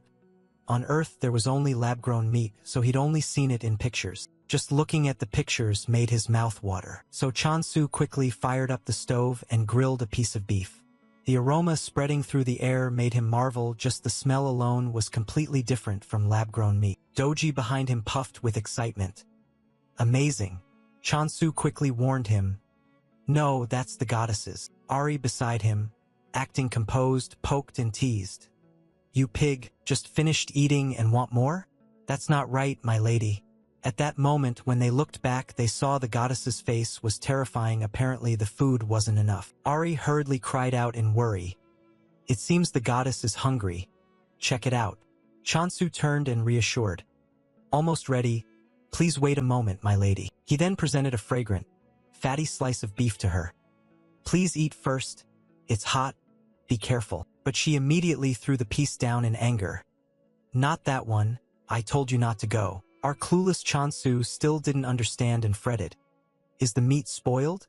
Surely she's not actually angry, it was only just bought. So he reached out and took another piece to try. Let's taste this one. Chansu put the savory beef in his mouth and chewed. So good. Really tasty.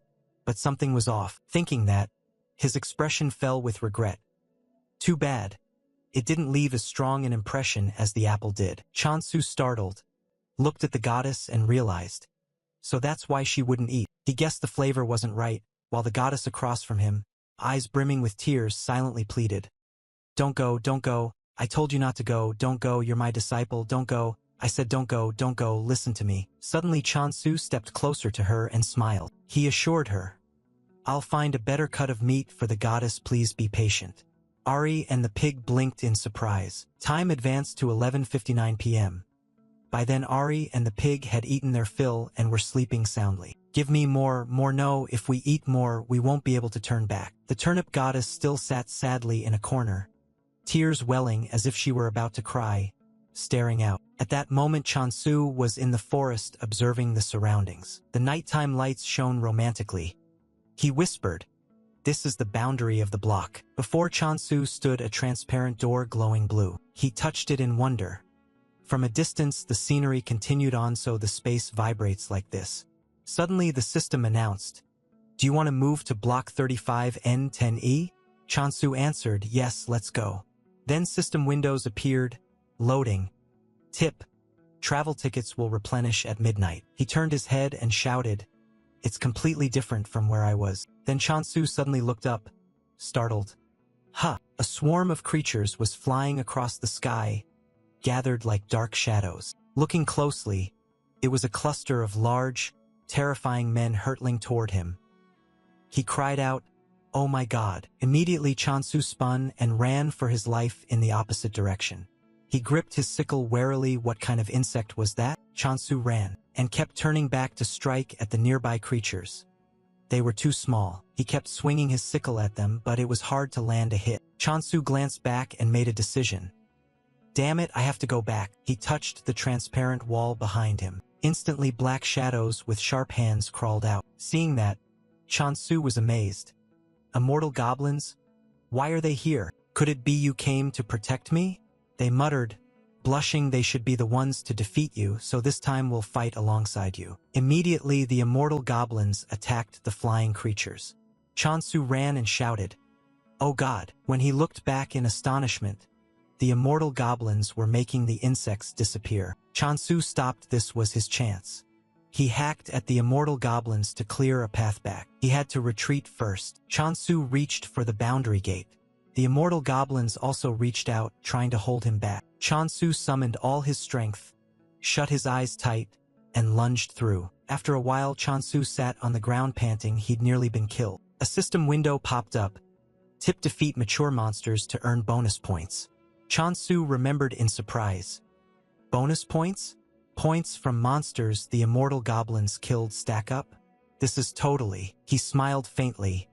It's a goldmine of points. Now things are different. He stood before them with his sickle and said, "Really, you regulars are impossible to dislike." Unable to resist the rewards. Cut to another scene. A pile of documents on the desk. A sigh rang out.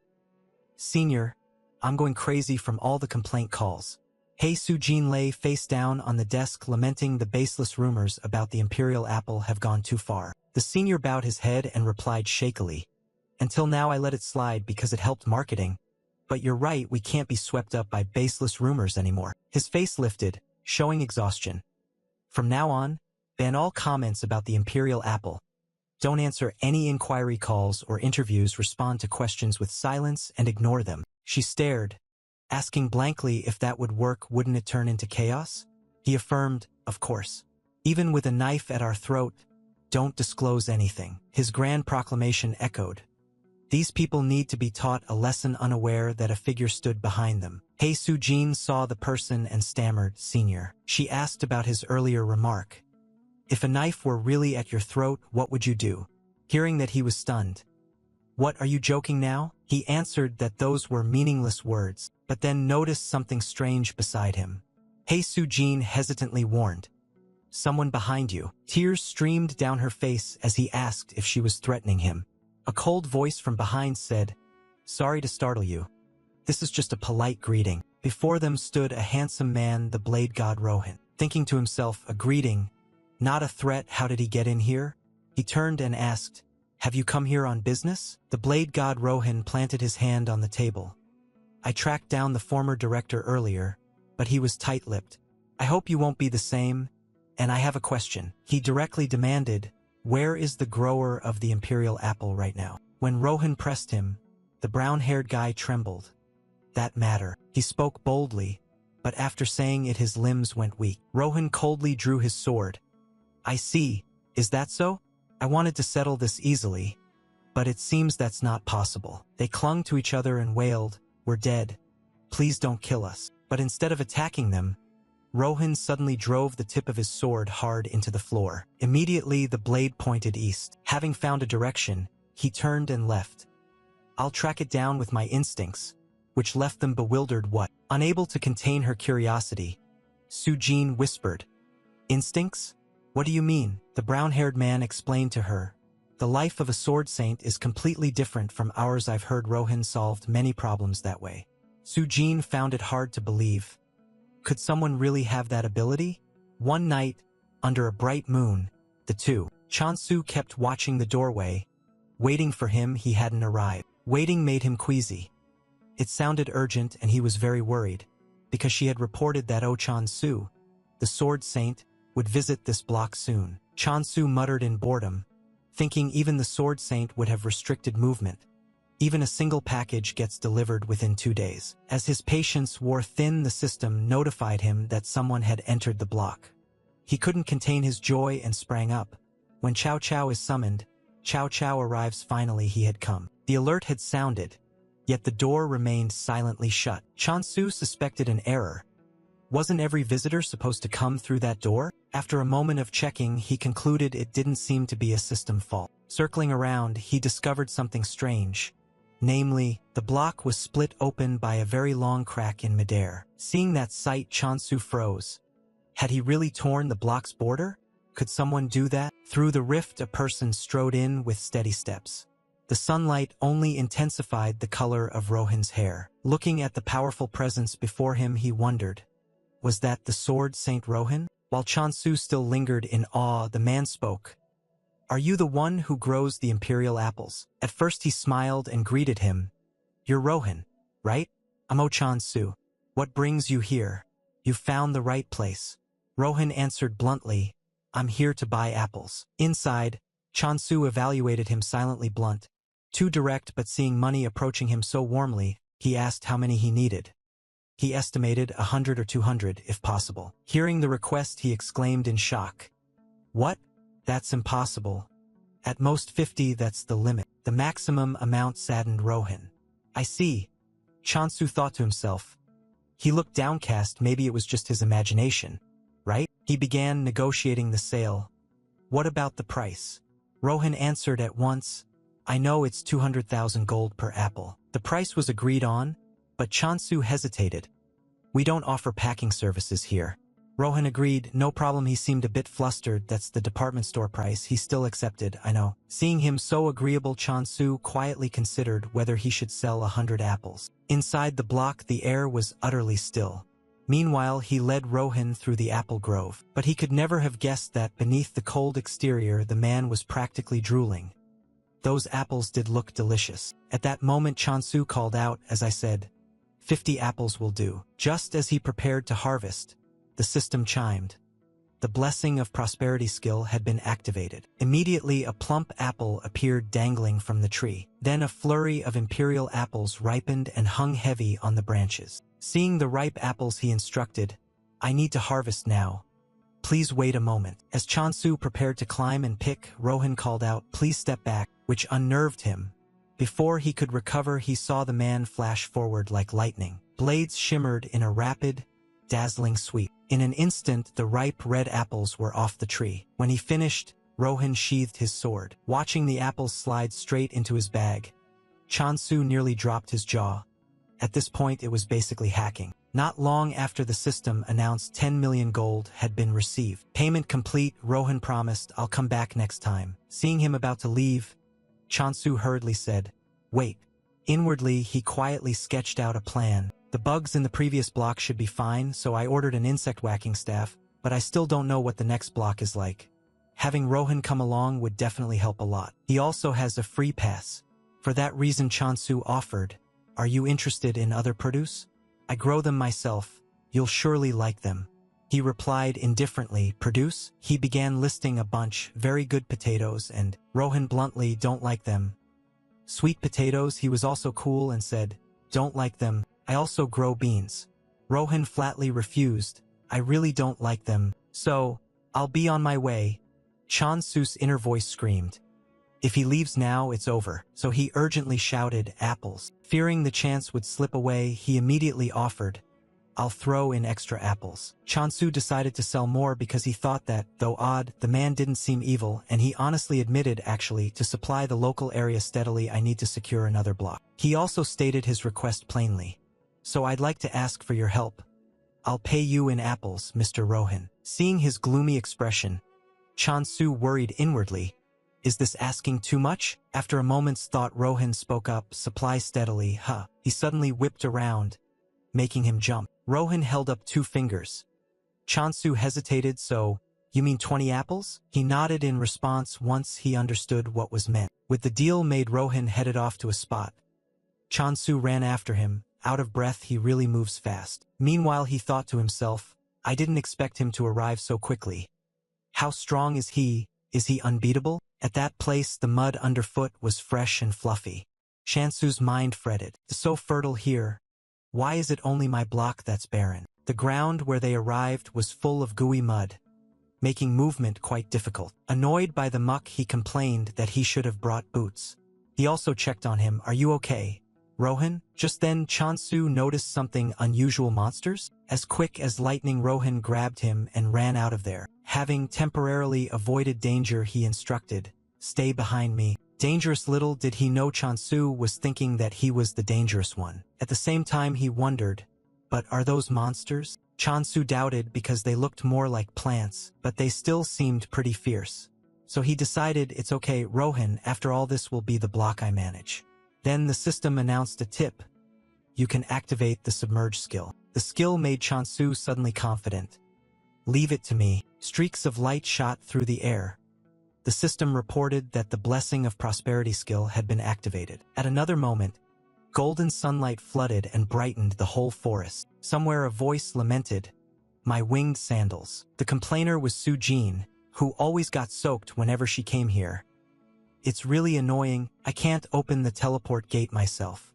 With the help of her winged shoes, she zipped through the air, staying clear of the puddles. While moving, Su-Jin heard someone call, "Ms. Hey Su-Jin." She cheerfully replied, "Oh Chansu." But Su-Jin froze.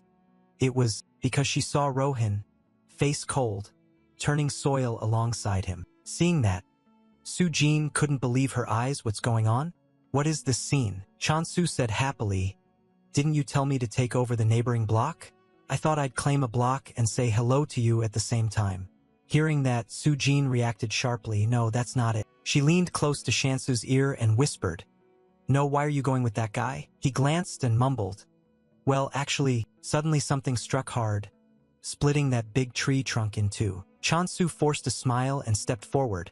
"Finally done, you've been waiting long, right?" But Rohan remained silent and gave no answer. After a moment he said, "Apples." Rohan said seriously, "I'm curious about the taste of the apples grown here." Chansu smiled and replied, "But there's no soil here to grow trees. Everywhere is water." Suddenly Rohan crouched and swung his sword hard. Immediately the layers of earth beneath their feet pushed aside to both sides. Chansu jumped, clutching his chest in shock. So that's what a hacked feeling is like. He sat beside a sprout, trembling slightly, and said, "We'll probably meet often, so you can feel free to talk to me." A notification popped up. The Blessing of Prosperity skill has been cast. Chansu scratched his head sheepishly. That's the thing. But Su-Jin seemed irritated and muttered, "What is that supposed to mean? I don't get it." She walked up to the tall tree, looked up, and asked, "And this is an apple tree, right?" Suddenly Su-Jin pinched her nose in disgust. "It smells kind of odd." "No, very odd." Chansu smiled helplessly and replied, "It's a bit unusual, yeah." He looked at the ripe red apples and explained, "Maybe because of the environment these apples have double the flavor and aroma. Depending on where I apply growth points, the taste changes, so I'm still experimenting." Chansu gently picked up one and offered, "Do you want to try one?" But Su-Jin scowled, pinched her nose, and stepped back. "No." Suddenly she glanced to the side and calmed down. She looked down at the ground and asked curiously, "So this is a carnivorous tree you captured, right?" Chansu was surprised to hear that. "Can it really be called that?" Su-Jin sat down, took a test tube from her bag and pondered, "This monster behaves like an ostrich. They move only at night and are notoriously hard to catch." She picked up a carnivorous plant and gently dripped a few drops into the test tube. "It's in good condition, but why is it so good?" After collecting those drops, Su-Jin held the tube up to inspect and asked, "Oh Chansu, did you hunt all these plants yourself?" "Yes, that's right." "And Lord Rohan didn't catch any?" Chansu, surprised, stepped forward and asked back, "No, is there a problem?" Suddenly a hand snapped down and grabbed his hand like lightning. Su-Jin suddenly shouted, "Of course you'll sell them, right? This isn't my specialty, but they're valuable." Chansu cried out in fear, "I'll sell them, I'll sell them." He helplessly looked at his poor hand and lamented, "Good thing it's not broken." Then Su-Jin gently turned and gave Chansu a look over her shoulder. He watched Rohan happily eating an apple and thought with a twinge of envy. Skilled in both combat and farming, even wielding a holy sword at his side from the start, he's completely extraordinary. But I'm truly glad I met him. Over here Su-Jin was lost in thought. 100 apples, carnivorous plant sap, and soon the new harvests. When someone loudly called her name, Miss Sujin. Startled, Sujin snapped back. Yes? What's up? Chansu said gently. The supplies I ordered. I need to plant insect-repelling plants and build a new house before I leave. She blushed, rummaged awkwardly through her bag. Ah. Right, I'll give them to you now, just a moment. Not long after, Sujin produced several packets of seeds. These are insect-repellent plant seeds, and this is the construction kit. Chansu smiled and rolled up his sleeves. Please wait just a bit. Opposite him was a small wooden house, a mobile home for explorers, insect-repelling plants, bug-banishing chrysanthemums, mint, and catnip. Sujin stared at Chansu suspiciously. Who is this person? Really? Inside, tiny animals frolicked happily. The shrine was still shabby, but today marked a historic day. A system prompt appeared. Would you like to purchase the ownership book for this block? Then information displayed. Block 36, 10E has been merged with the Prosperity block. Chansu leaped with joy, finally owned after spending 100 tokens. He smiled, sat down cooing at the little animals, and reflected. The purchase limit is 10 tokens per day, so it took 10 days, and at last I officially became the owner, paying with my own money. Blocks appeared clustered together. A regular block costs 100 tokens, guaranteeing transfer of full ownership. Chansu lifted a hand to his nose and sniffed. Back in the real world, I could only afford a single room. Yet here the feeling was deeply satisfying. He then studied the system panel and analyzed. Now that I've bought the block, new features are unlocked, the most important being the block attribute system. It offered a tip. Attributes depend on the nature of the block. Chansu carefully touched the system panel. According to the tip, this block is suited to a goddess. The system moved to the next page. Choose an attribute to grant this block growth or death. Chansu smiled. Indeed, our goddess, there's no room for slacking even a second. He touched the panel. Growth seemed better than death. It could help the goddess flourish further. A notification then appeared. The growth attribute has been assigned to block 36N, 10E. He surveyed the scene. The grass looked greener. Hamdoli, the goddess, Ari, and Doji were all thrilled. Nothing major changed. Chansu grinned from ear to ear. Maybe it's just level 1, and with an upgrade system, how cute. He looked back at the system panel and tapped. The system window listed effects: growth for plants, animals, skill growth, and suddenly Chansu tensed and shouted. Monster growth has appeared? At that moment, Chansu gripped his sickle and stepped forward. With such a potent attribute, there are both good and bad tidings. Goblins suddenly appeared. The bad news was that the immortal goblin had received the growth effect. His eyes hardened with resolve. The good news was, he immediately lunged forward and swung hard. For now, it was still controllable. Under the scorching sun, Chansu wiped sweat and thought. And growth also increases bonus points. Suddenly, someone with a sword appeared behind Chansu. Rohan, approaching from the front, made Chansu ask in surprise. When did you get here? He replied coldly, just now. Chansu put on an innocent face and asked, didn't we agree to drop the honorifics? Rohan looked away and replied, I'm still not used to it. Chansu bluntly asked, anyway, you're coming to find me means you've eaten all the apples, right? But Rohan immediately objected, not all of them. Chansu continued, it's been less than a week since you bought the second batch of apples. He worriedly brooded, wondering if he'd die from eating too many apples. Then Chansu turned and asked, so how many do you need this time? Rohan strode alongside him. As many as possible. The flavor has changed a bit because of the block's new attribute. Is that okay? The apples taste slightly different now. Chansu smiled and turned back. I'll let you taste them for free. Rohan quickly accepted, all right. On a peaceful afternoon, Hamdoli, the goddess, Ari, and Doji sat together enjoying a picnic here. The little animals frolicked carefree. They looked very happy, so peaceful. Suddenly footsteps approached. Would they still be smiling when the next event unfolded? It was Chansu and Rohan. The two of them quickly walked over. His face was full of surprise. Goddess, why are you all here? Ari stared and asked, and who is that guy? Rohan still idly looked around. I feel like something's off. Ari watched in horror. Wide-eyed, could he be a butcher? I saw him draw his sword and flinched. Rohan's face turned terrifying. You're lucky, those are some interesting pets you've got. Chansu, realizing danger was imminent, shouted, wait, Rohan, He didn't answer but raised his sword high. Rohan slammed his blade down, forcing Chansu to dive forward and gather up the little animals. He fell to the ground in utter surprise. A red apple rolled and tumbled on the ground. Other apples on the tree began to tremble as well. Chansu turned, looked, and smiled, so he was harvesting the apples. Announce first and you'll be dead, huh? But Chansu kept shielding the little animals. It seemed Rohan hadn't noticed the goddess's presence since he called them pets. Rohan kept swinging his sword to harvest the apples and said, I'm not sure, but when I swing I just know. Apples flew around him. This block has the growth attribute, right?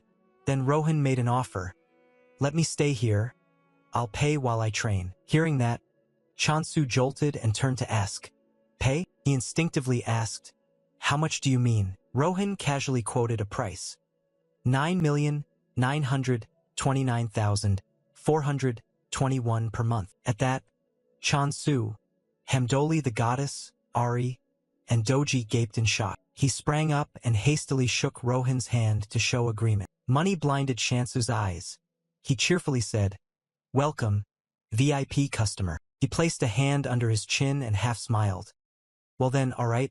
But Chansu looked Rohan straight in the eye and said, Actually, I have one request besides the money. He put a hand on his chest and said seriously, I want to ask you, Rohan, to provide protection. An image of a lush tree growing amid alternating squares suddenly appeared. This world's nature is about claiming blocks, and conflicts could erupt at any time. Chansu looked down at the small Rohan in front of him and thought, if the holy sword Rohan, one of the world's strongest, would protect me, what could be better?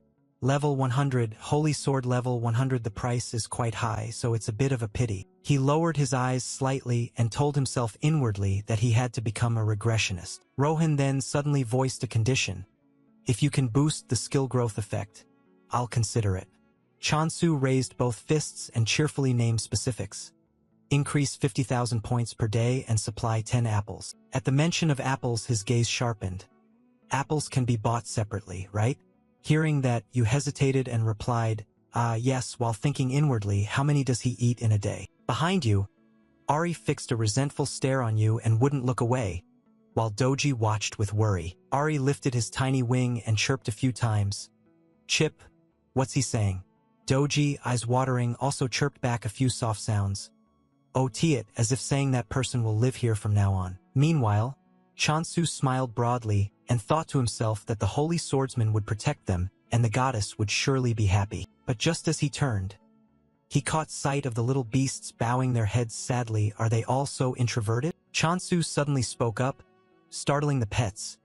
Do you want to say hello?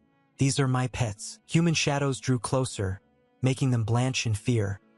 Come on, you guys, say hello too. Beside that, Rohan stared at them and wore an icy, expressionless look. Moments later, the little animals were so frightened they bolted away in a herd. Chansu forced a smile and explained, they seem a bit shy. He fell silent and brooded. You suddenly spoke up, making Rohan glance up slightly. By the way, Rohan.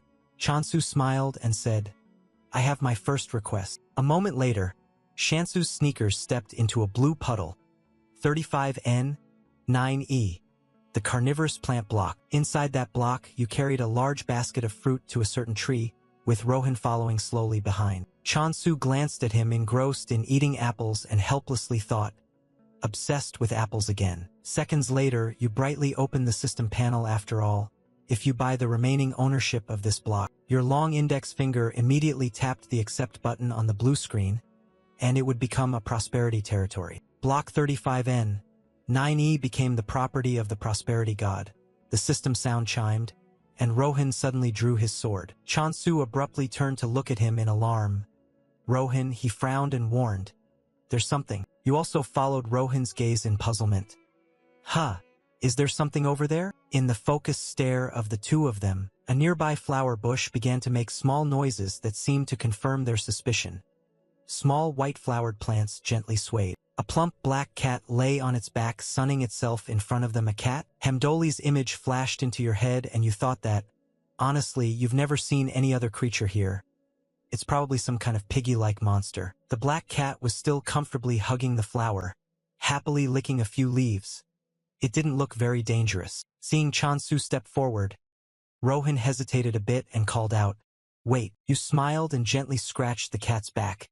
It was tamer and cuter than I thought. Just then, the black cat suddenly froze under Chansu's hand, its eyes rounding as it stared at you in bewilderment. Immediately after, it went berserk and leapt up, continuously showing hostility toward the two strangers. The black cat bared its tongue, making Chansu panic and dart behind Rohan in an instant. What's with it all of a sudden?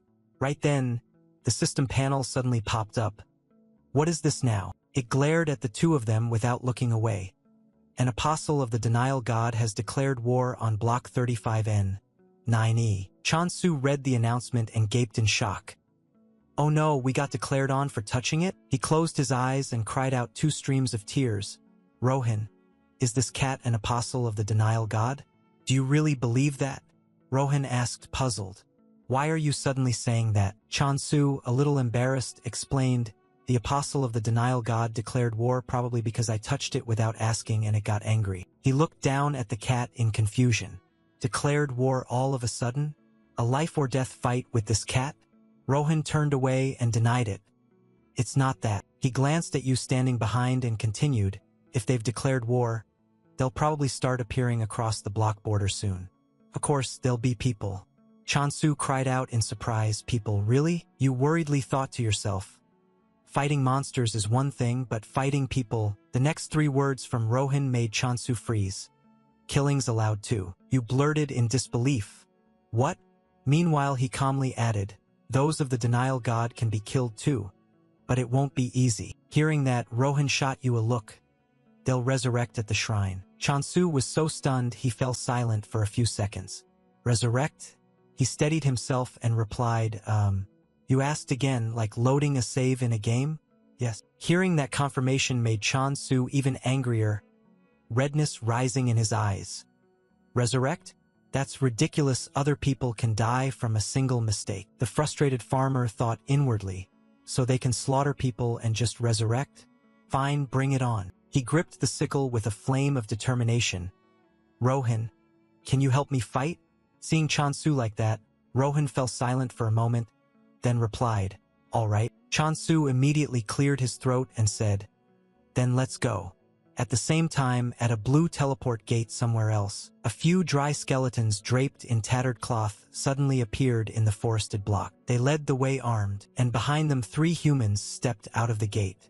The one with the tied-back hair held a megaphone and shouted, Apple Planter King, show yourself. Cut to a modern city with glossy glass facades gleaming in the sunlight. At headquarters, Sujin plopped down on the sofa and sighed. She was sure he had said that.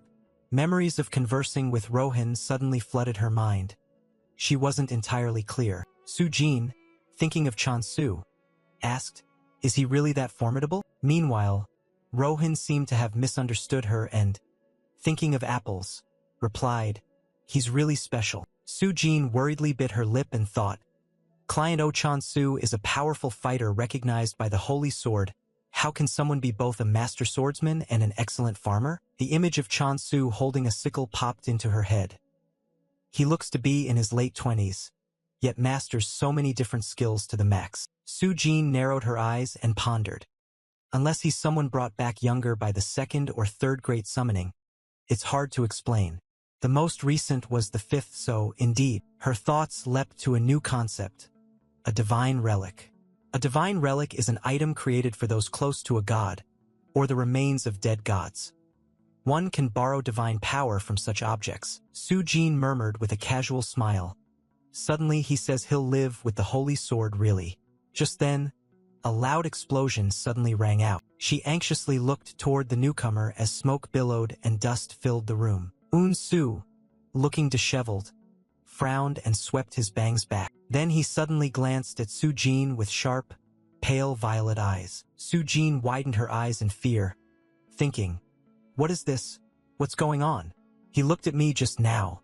Didn't he? Why is he coming this way? Su abruptly held out a test tube in front of her, making her jump. She peered at the luminous liquid near the bottom of the tube and thought, that's it, isn't this the carnivorous sap I brought back? Su glared and shouted, where did you get this from? Anyway, startled by the outburst, Su-Jin burst into tears, snot and tears streaming.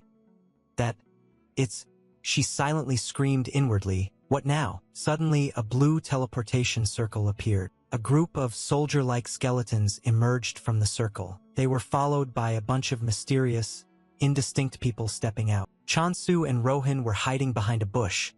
Chansu asked suspiciously, "They're here to scout, right?" The swordman, crunching a huge apple, replied, "Who knows?" Chansu worried, imagining what would happen if the undead gained civilization. Those guys screamed that it was modern civilization. Catch this, then he tried to calm himself. This is ridiculous. While he was zoned out, a loud shout rang out. "Apple Planter King, show yourself." The man with the top knot who had come out of the gate moved deeper in with his companions, annoyedly lifting a foot to say, "Why is this a flooded area?" Then he used a megaphone to demand, "Come out and make this mutually beneficial." Chansu blinked in confusion. "What is this? Why aren't they guarding more tightly?" But he tried to convince himself that maybe they just act as they please since they're strong.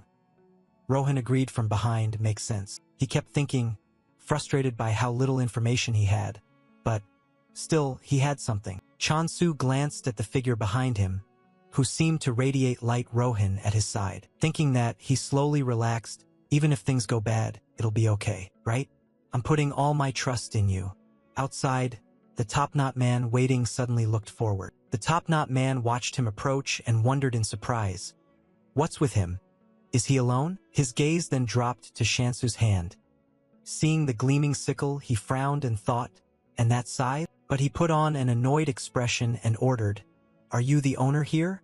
Don't waste time and bring out the Apple King." Hearing that, Chansu gripped the sickle's handle tighter. The undead advanced to protect their master while the top-knot man, flustered, stepped back and shouted louder, "Don't you see we outnumber you? What are you going to do with that rusty sickle?" He silently assessed the situation and counted how many there were. They didn't summon more undead, nor showed any signs of preparing a long-range attack. Now losing patience at the silence, the top-knot man angrily yelled, "We are apostles of the denial god, those who torture others to death." Chansu smiled amiably and explained, "I was worried because you're the biggest faction, but you're just a bunch of thugs riding on connections." The group was immediately stunned by the farmer's words. His thoughts were full of confidence. "The denial god is beyond me, but the holy sword is right here." The top-knot man's face turned even more purple. He ground his teeth and said, This is your last chance. Bring out the Apple King now or else." Calmly, Chansu retorted, "If you want apples, go to a grocery store. Why come to a place like this and pick a fight?" The other man, losing control, retorted, "Are you ready to face the consequences?" Chansu deadpanned at him, "You ask a lot of questions. If you're looking for someone who can answer all of them, go ask my mother." Then he suddenly pretended to be surprised and said, "Oh, sorry." His words hit the top-knot man like a slap. "She wouldn't be in this world, right?" While that man trembled with rage, the undead whispered among themselves, "He insulted his mother. That was too much. Just because we invaded, that's cruel." Chansu, confused, cried out, "Huh?" In a moment he realized the problem and frantically tried to explain, "Wait, no, that's not what I meant. I meant the world. There's no way she's tied to the same world. I mean it like that, and me too." The flushed top-knot man barked, "Kill him." The undead kept whispering, "This is clearly self-defense." Chansu, on the verge of despair, stammered, "No, I really didn't mean that." Cut to Eun-Soo and Su-Jin. He stepped close to her seat, pleading like a merchant, "Please, tell me one thing." He seriously held up a glass vial of liquid and demanded, "This sap, did Rohan collect it?" Su-Jin, startled, dodged and answered, "No, not him." Eun-Soo, still serious, pressed, "Then someone else?" She immediately stammered, Well." He calmed and continued, "Client information is supposed to be confidential. I'm sorry." He stood up, stepped back from Su-Jin, and said apologetically, "I asked an unnecessary question." Eun-Soo then asked, "In that case, there won't be any extra fees, right?" She hummed uncertainly, Yes, probably." His face looked a mess, but he smiled widely and announced, "Good news, we don't have the capacity to keep taking supplies at labor rate prices." His purple eyes glinted with calculation as he thought, "I will absolutely not let this deal slip away." Then Eun-Soo, unable to let it go, told Su-Jin, "As you know, carnivorous sap degrades quickly. so it's hard to maintain purity, not to mention how difficult it is to harvest. He held up a vial of glowing pink fluid and said, "However, the sap you brought back can maintain a higher purity than anything we've ever seen." Eun-soo reached into his jacket, pulled out a stack of papers and said, "I don't know how you harvested it, but..." He set the papers on her desk and asked, "Can you keep supplying us?" Soo-jin took the dossier, read it and replied, "I need to check, but probably." He, eager, immediately proposed, "Then sign a provisional contract, at least." When she looked up at Eun-soo and said, "And..." He winked meaningfully and smiled. "Tell him the alchemists will always welcome him." Back with Chon-soo, he was now under a coordinated attack by the undead. The top-knot man angrily ordered, "Execute those who dare mock the denial god and our pride." While defending himself, Chon-soo struggled to explain, "I told you I didn't mean that." He realized internally that words wouldn't settle this. He'd probably have to clear them out first. Seeing his attitude, the top-knot man grew angrier and wondered why he remained so unfazed and confident. As they prepared to fight, the farmer suddenly asked, "By the way, were all these undead mass-produced at the same factory?" No sooner had he finished than he activated a skill. Skill activation: mass decapitation, his blades slicing through the necks of the undead in a single sweep. After the move, he casually twirled the sickle on one finger with great finesse. Having finished the fight, he felt even more confident, perfect for skill practice. The top-knot man, stunned that he was so strong, immediately shouted, "This is ridiculous." But when he looked up, skulls fell from the sky along with shards of frost, and his face went deathly pale as he froze in place. In an instant, the skeletons collapsed flat to the ground, leaving him dumbfounded. His expressive face drained of color as he exclaimed, "What is this?" Chon-soo set his foot on one of the skeletons and explained, "They're much weaker than I thought, probably because they're just bones." The farmer, still wearing a friendly smile, asked again, "So, are you surrendering?" The top-knot man ground his teeth and cursed, "Worthless trash." Then he produced a mysterious purple ring and said, "I admit it, I didn't expect I'd have to summon this, but..." The moment the stone on the ring shattered, he shouted, "You should feel honored." In an instant, a large magic circle appeared on the ground with the chant, "Summon Hercules." Immediately a shadow rose from the enormous circle, so tall Chon-soo had to crane his neck to look up. The other man, seeing this, snickered with pride, "Kuhaha, how do you like Hercules now?" A bizarre titan with a human head and a lion's head appeared, but far from the expected reaction. Chon-soo commented calmly, "This is nothing like I imagined. This will surely be a defamation lawsuit." Across from him someone pointed and yelled, "Don't insult my masterpiece. This is the ultimate weapon, forged for 30 million gold and 100,000 points." At the command, "Tear him apart, Hercules," the monster lunged straight at him. At that moment Chon-soo, distracted, thought, 30 million gold and 100,000 points? Yet he was able to think and dodge the monster's attack at the same time, equivalent to about 200 Apple Kings.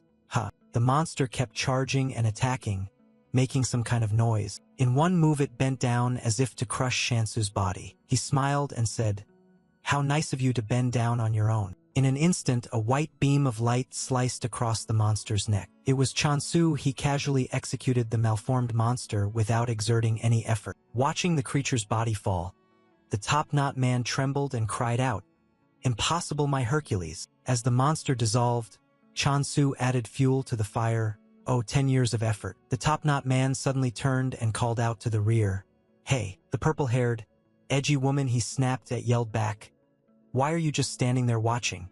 Is this bad already?" This person is Kim Soo-ji, the 4th-generation apostle of the denial god. She scoffed and retorted, "You were the one who confidently stepped out, now you complain?" She glared irritatedly at the scene. "What a nuisance anyway. This counts as overtime, right? My role is just the guide." Chon-soo, a bit doubtful, thought, has it really ended? Even I'd struggle with Phase 3. As he looked up, he froze at the figure standing before him. Chon-soo looked at the woman's cold face and said, "I thought you were just a supporting character." Her blood-red gaze flared, and she stared wide-eyed as if to subdue Chon-soo. He immediately sensed that something was wrong. At that moment, a yellow warning popped up before the purple-haired woman's excited face. Tip opponent is using a skill, Life Denial, to curse the target. His face and eyes immediately grew weary, but he forced out, "So you're an important character, so the system still remembers to warn. Danger." Suddenly, Rohan flickered in and out, rustling as he moved behind him. He brushed against the bushes, making noise. Hearing the disturbance, the big boss froze for a moment. Then, on guard, he spun around and scanned the area tense and shouted, "Who's there?" While he fumbled and peered about, thinking someone was hiding here. Damn, where did he go? Rohan suddenly sprang into the air to dodge. Right then, he quickly realized the one lunging at him was Rohan. Seizing the moment before he could react, Rohan delivered a stunning blow to his head. At the same time, in the unfamiliar city center, dense rows of high-rise buildings lined the streets. People passing by. Chansu forced himself awake. He stared dazedly, grimaced, clutching his head, and muttered, "My head." Sitting stunned for a while, he looked around at the scene, bewildered and confused.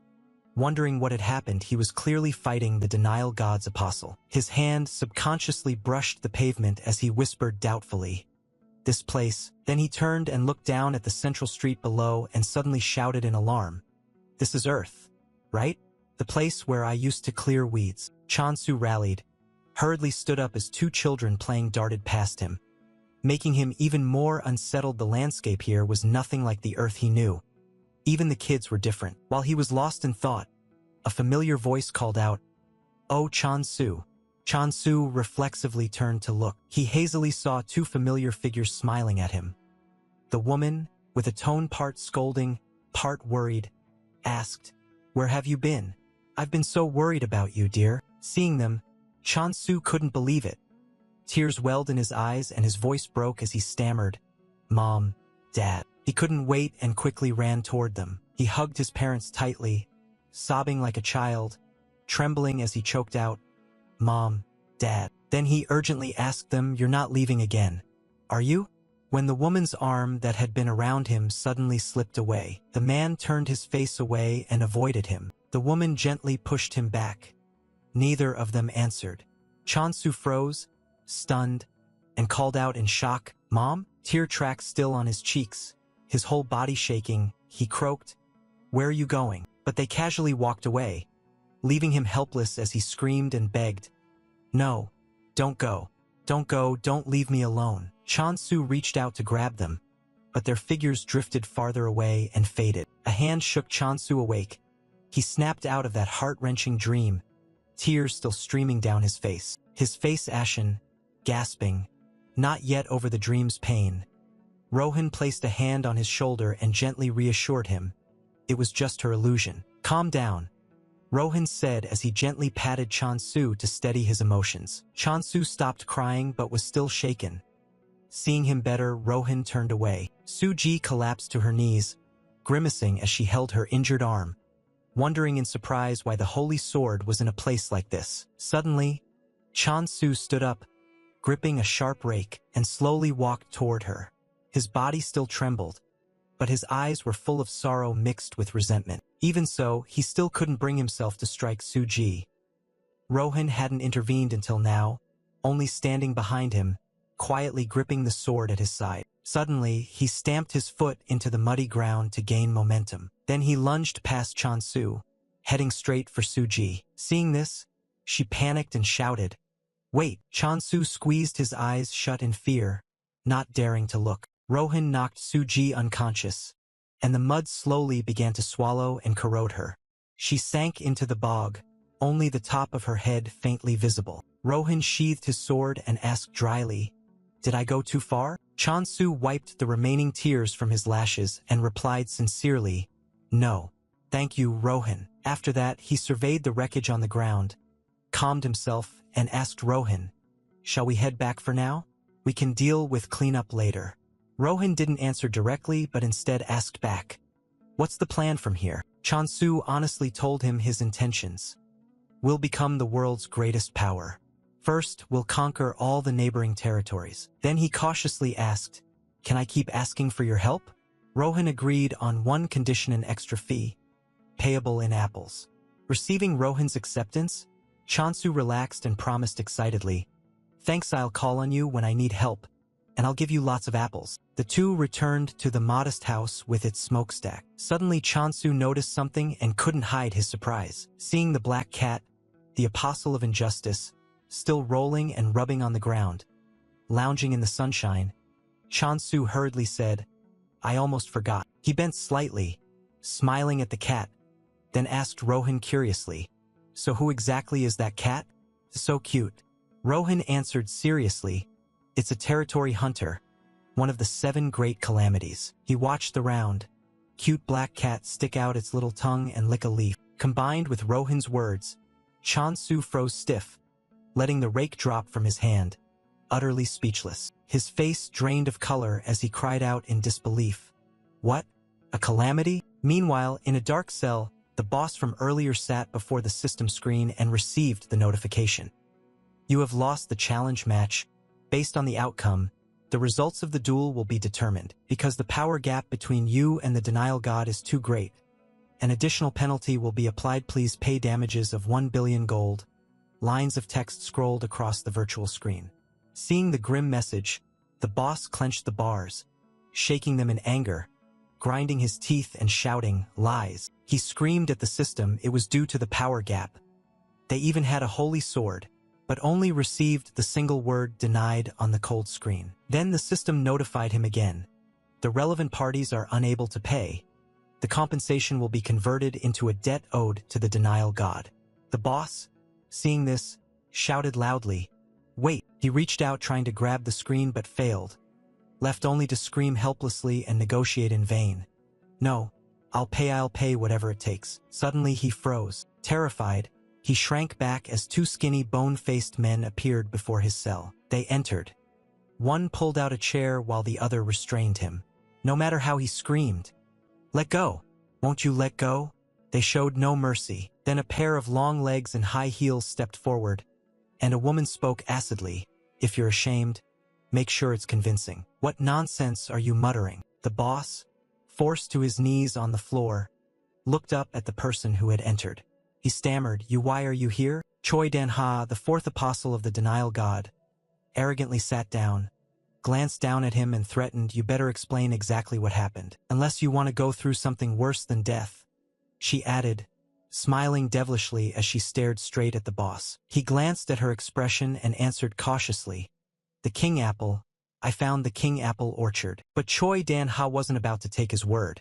She skeptically asked, "That's not just a lie to save yourself, is it?" The boss hurriedly shouted in protest, "It's true. Rohan, the king apple fanatic, was there too."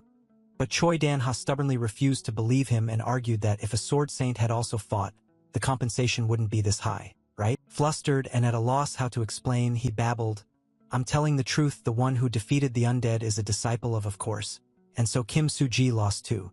Hearing that, Choi Dan-ha stood and taunted, "Kim Soo-ji, she was there too?" Choi Dan-ha slowly approached him and mocked at length, insinuating that Soo-ji surely joined as a mercenary, like a guide, and regretted that he wasn't held responsible for this incident. She paused, then smirked, her eyes maliciously fixed on the leader, saying with pleasure, "At least you've tasted the pain of death that satisfies me." Then she reached up, lifted his face with her hand, and casually added, "I just had a good idea. If they're farming, those two must be desperately short on labor, right?" As she said this, she squeezed his face.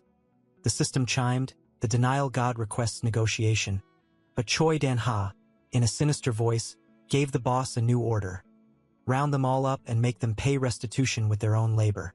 As soon as she finished, the machinery announced again that until negotiations end, the losing side will become prisoners. Choi Dan-ha released his face. He yelled, protesting, "What do you mean?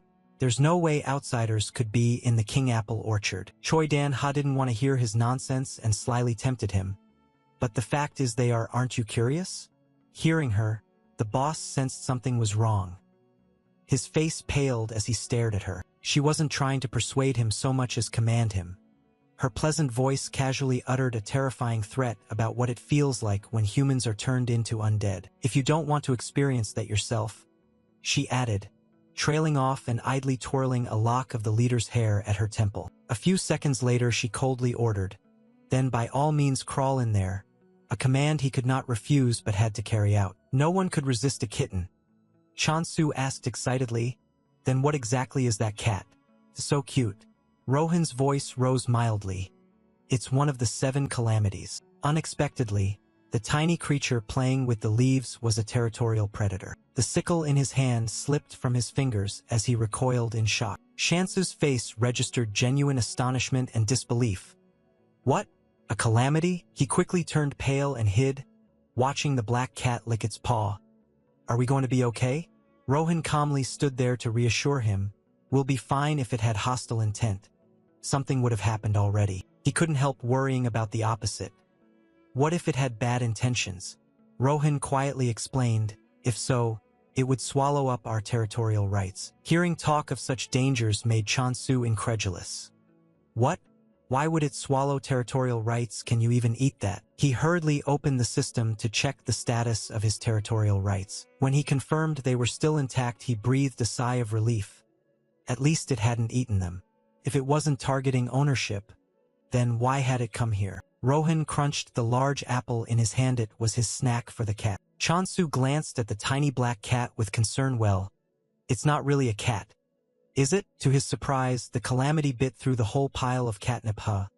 It's actually getting smaller. Impossible. He cautiously reached out and poked one of the withered leaves to test it. As a result, his blossoming power flourished, blessing prosperity. The territorial predator's face shone brilliantly, as if countless flowers bloomed before its eyes. It walked over and rubbed against Shansu's pant leg as if accepting him. He felt the intensity of its gaze as it rolled onto its back. Was it asking him to touch it? He blankly reached out and stroked its soft fur. A very different feeling from touching the large, fluffy handle. Still, Shansu reminded himself to stay cautious. He shouldn't be deceived by its appearance after all. It's a calamity and must have a terrifying form too. While pampering and scratching its chin, he whispered, if you guard this area, I'll let you eat as much catnip as you want. How's that? It let out a single approving sound. He turned to ask expert Rohan for his opinion. Looks like we'll be living together for a while. What should I call you? Rohan finished his apple, cleared his throat, and said the name territorial predator was too long. So he simply shortened the cat's phonetic name to Yangshik. At once it puffed up and protested violently. Shansu produced a bunch of catnip as a hint and suggested, or call it Dakian. This time it didn't growl but thumped its tail. Was it asking for an explanation? It was more human-like than human. Shansu slowly spun a pretty comparison.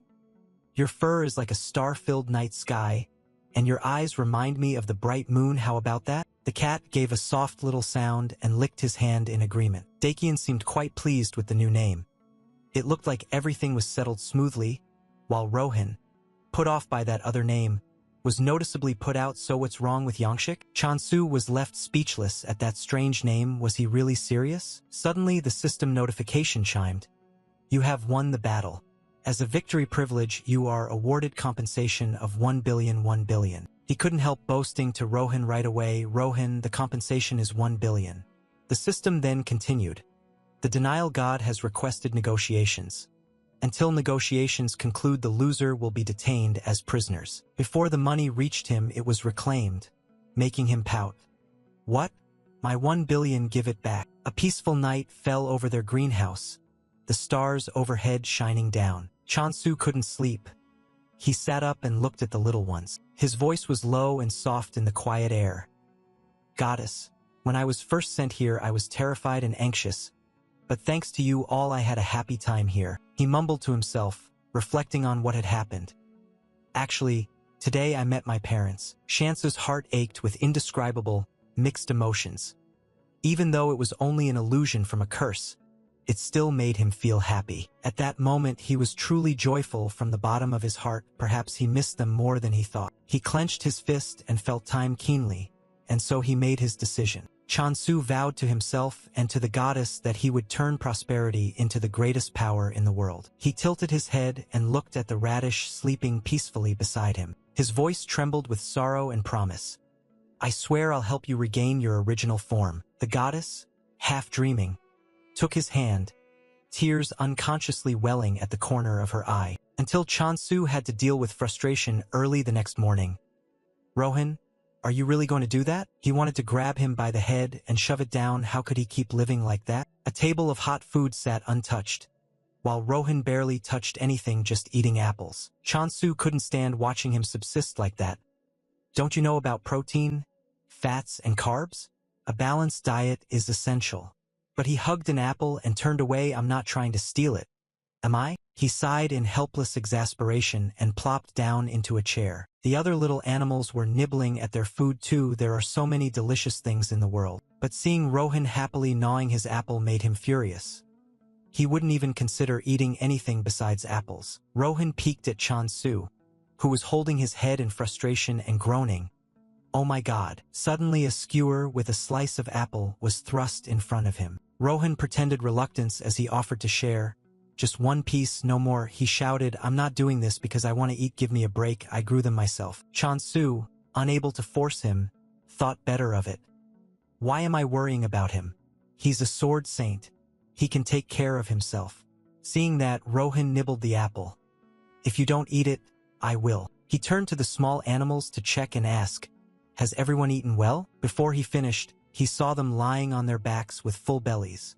Didn't he? He even bent down to tenderly ask the goddess, did you enjoy your meal too? The moment he said it, it hit the others like a huge shock. He felt a bit guilty using that familiar tone. Rohan still didn't know the goddess's true identity, so maybe she'd forgive his casualness. But she froze completely. Ari tottered out scolding, how dare you speak disrespectfully to the goddess? What followed was a barrage of insults. You got good points, so now you think you can run wild. Chan-su ignored the remarks. I'll explain later. He tried to calm the youngster's chaotic emotions.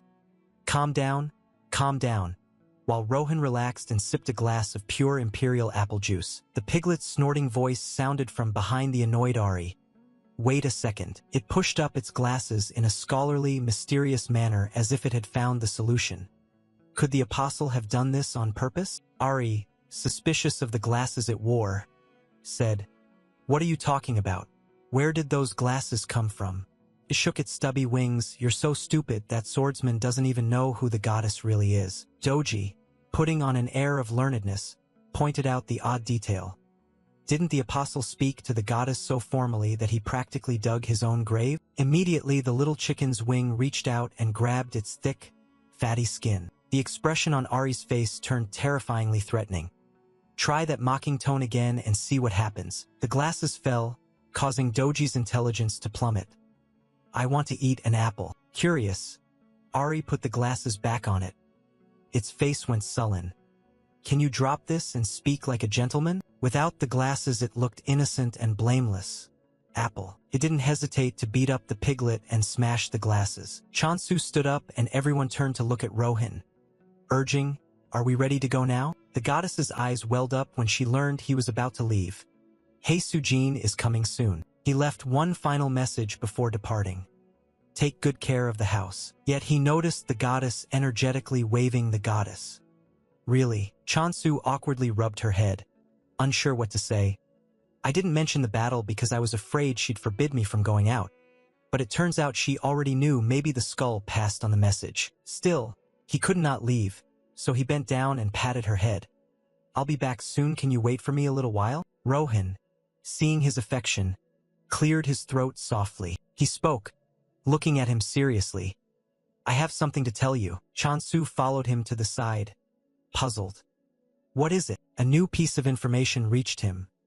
The flow of time differs in each world. Even between Earth and this place, time passes differently. It's hard to read Rohan's expression, but he was sincere. So don't rush things. Chan-su was relieved and smiled. Thank you for everything. Are we really leaving now? He couldn't help but notice the little ones staying behind at the other house. The goddess wiped her tears as the little ones waved at him. Suddenly Chan-su had a bright idea. Hamdal, you're coming with us, right? He reached into his pocket dimension and pulled out something. Did you think I bought this for show? Hamdal dashed over, eyes shining with eager expectation. It was a ventilated ball made just for hamsters. Want to be with your pet hamster everywhere you go?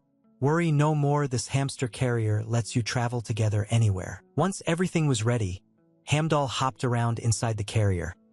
Okay, shall we go now? It's time to expand our territory. The door opened, linking two different dimensions together. Chan-su was happy to see her.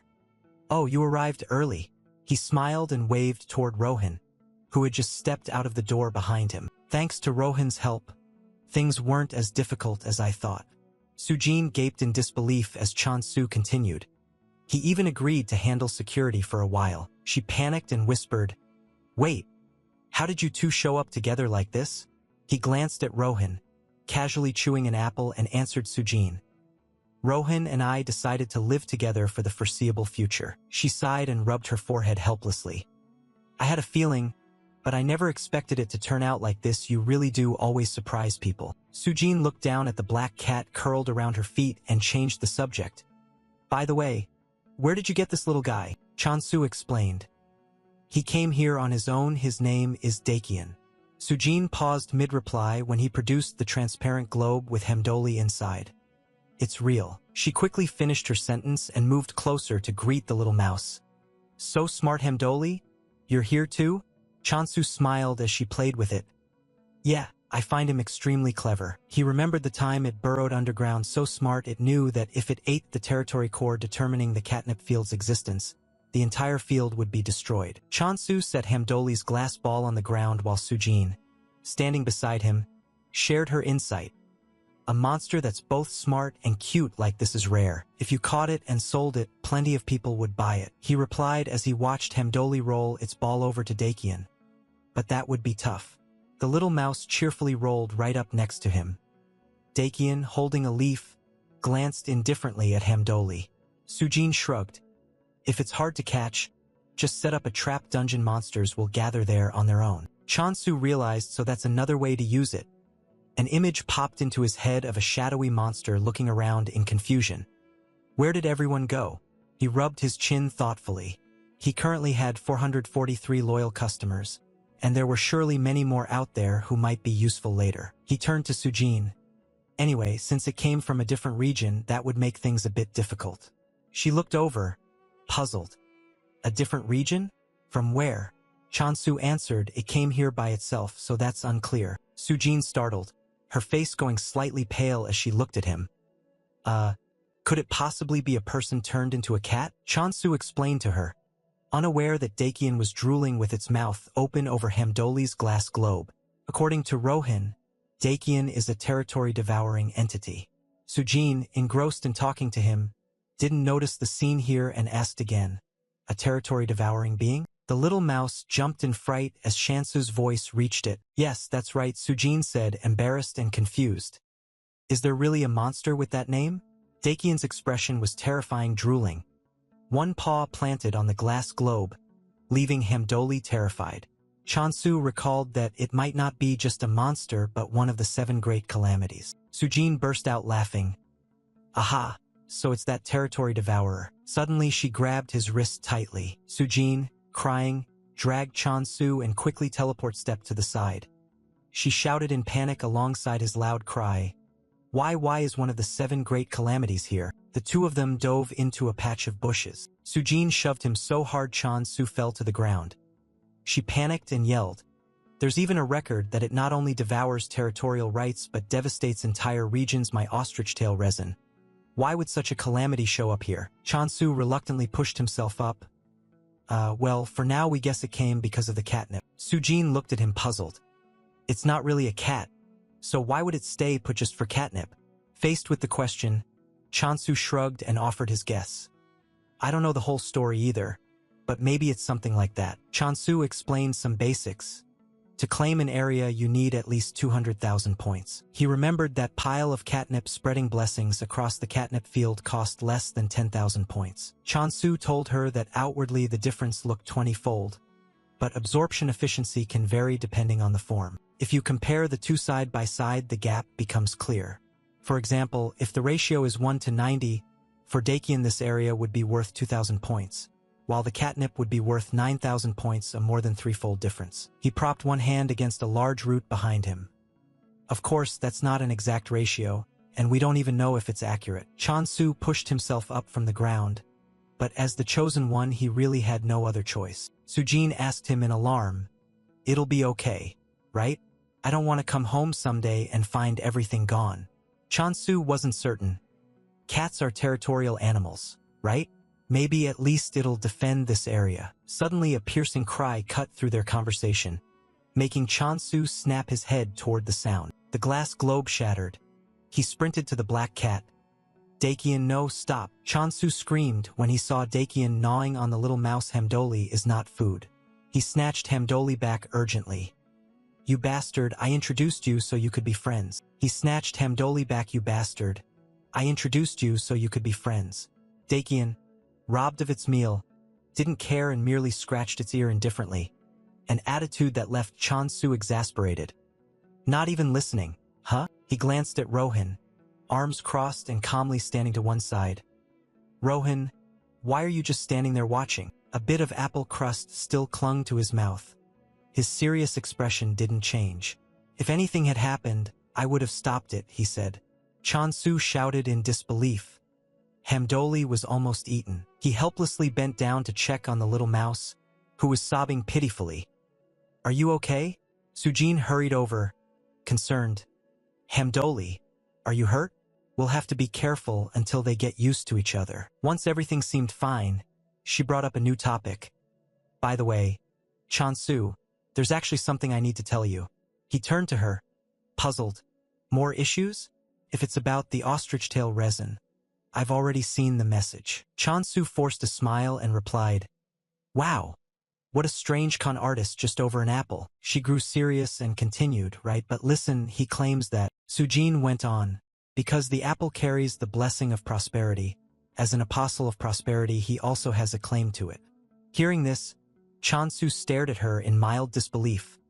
Huh? She mentioned an apple that looked obviously fake. He even brought an apple to prove he was an apostle of prosperity, but compared to the emperor apple, it was just a cheap knockoff. Sujin breathed a sigh of relief. He even brought a forged contract to use a counterfeit prosperity artifact. So we can completely dismiss his claim now, thank goodness. Seeing him say nothing, she finally looked up at Chansu. Noticing him bow his head with a gloomy expression, Sujin asked, What's wrong? Chansu clenched his fist, thinking to himself, There are other apostles besides me? He recalled the image of the ginseng plant trembling on the ground. It had never revealed itself before. He also remembered the kids swarming around Hamdoli, playing, yet now someone was claiming ownership and calling themselves prosperity. A big doubt arose in him.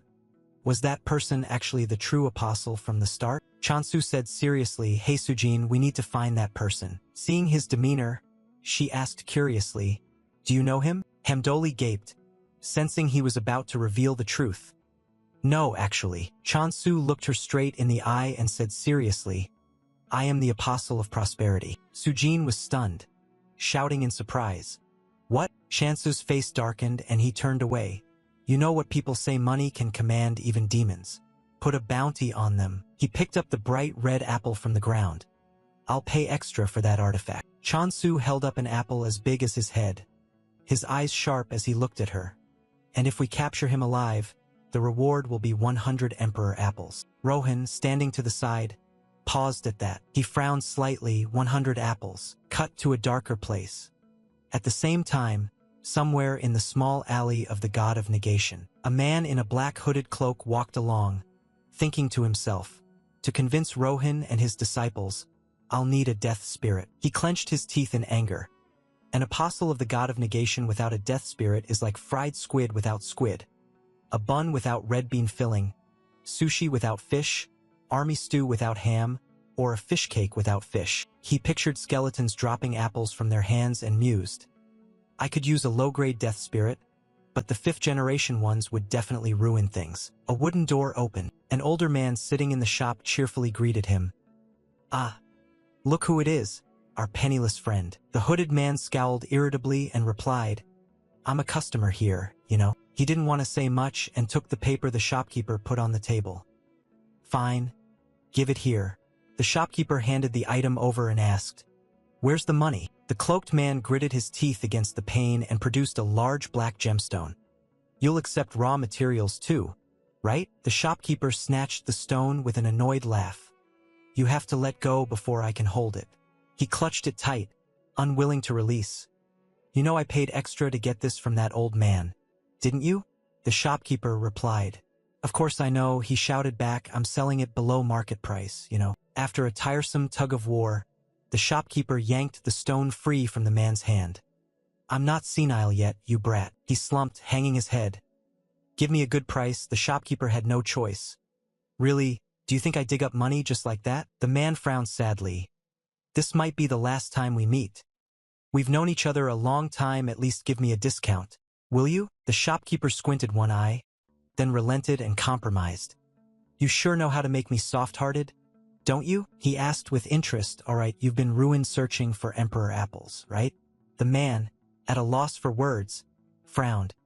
You're not talking about that ridiculous con artist, are you? The shopkeeper raised a hand and looked at him seriously. It seems it's not entirely like that. Even some enlightened people were fooled. He wore a self-satisfied look. Well, everyone knows that, but there's fresh news. The man, annoyed but restraining himself, urged, spill it. The shopkeeper's words startled the man. There's a bounty on that con artist, 100 emperor apples if captured alive. More pay if the artifact is recovered. He curled his lips into a smile. The man immediately spun and left. Thanks for the bounty. The shopkeeper called after him from behind. If you're that grateful, remember to come back. He strode quickly down the empty road, his hurried steps unceasing, and finally found it. The man broke into a run, elated, his fierce face full of impatience.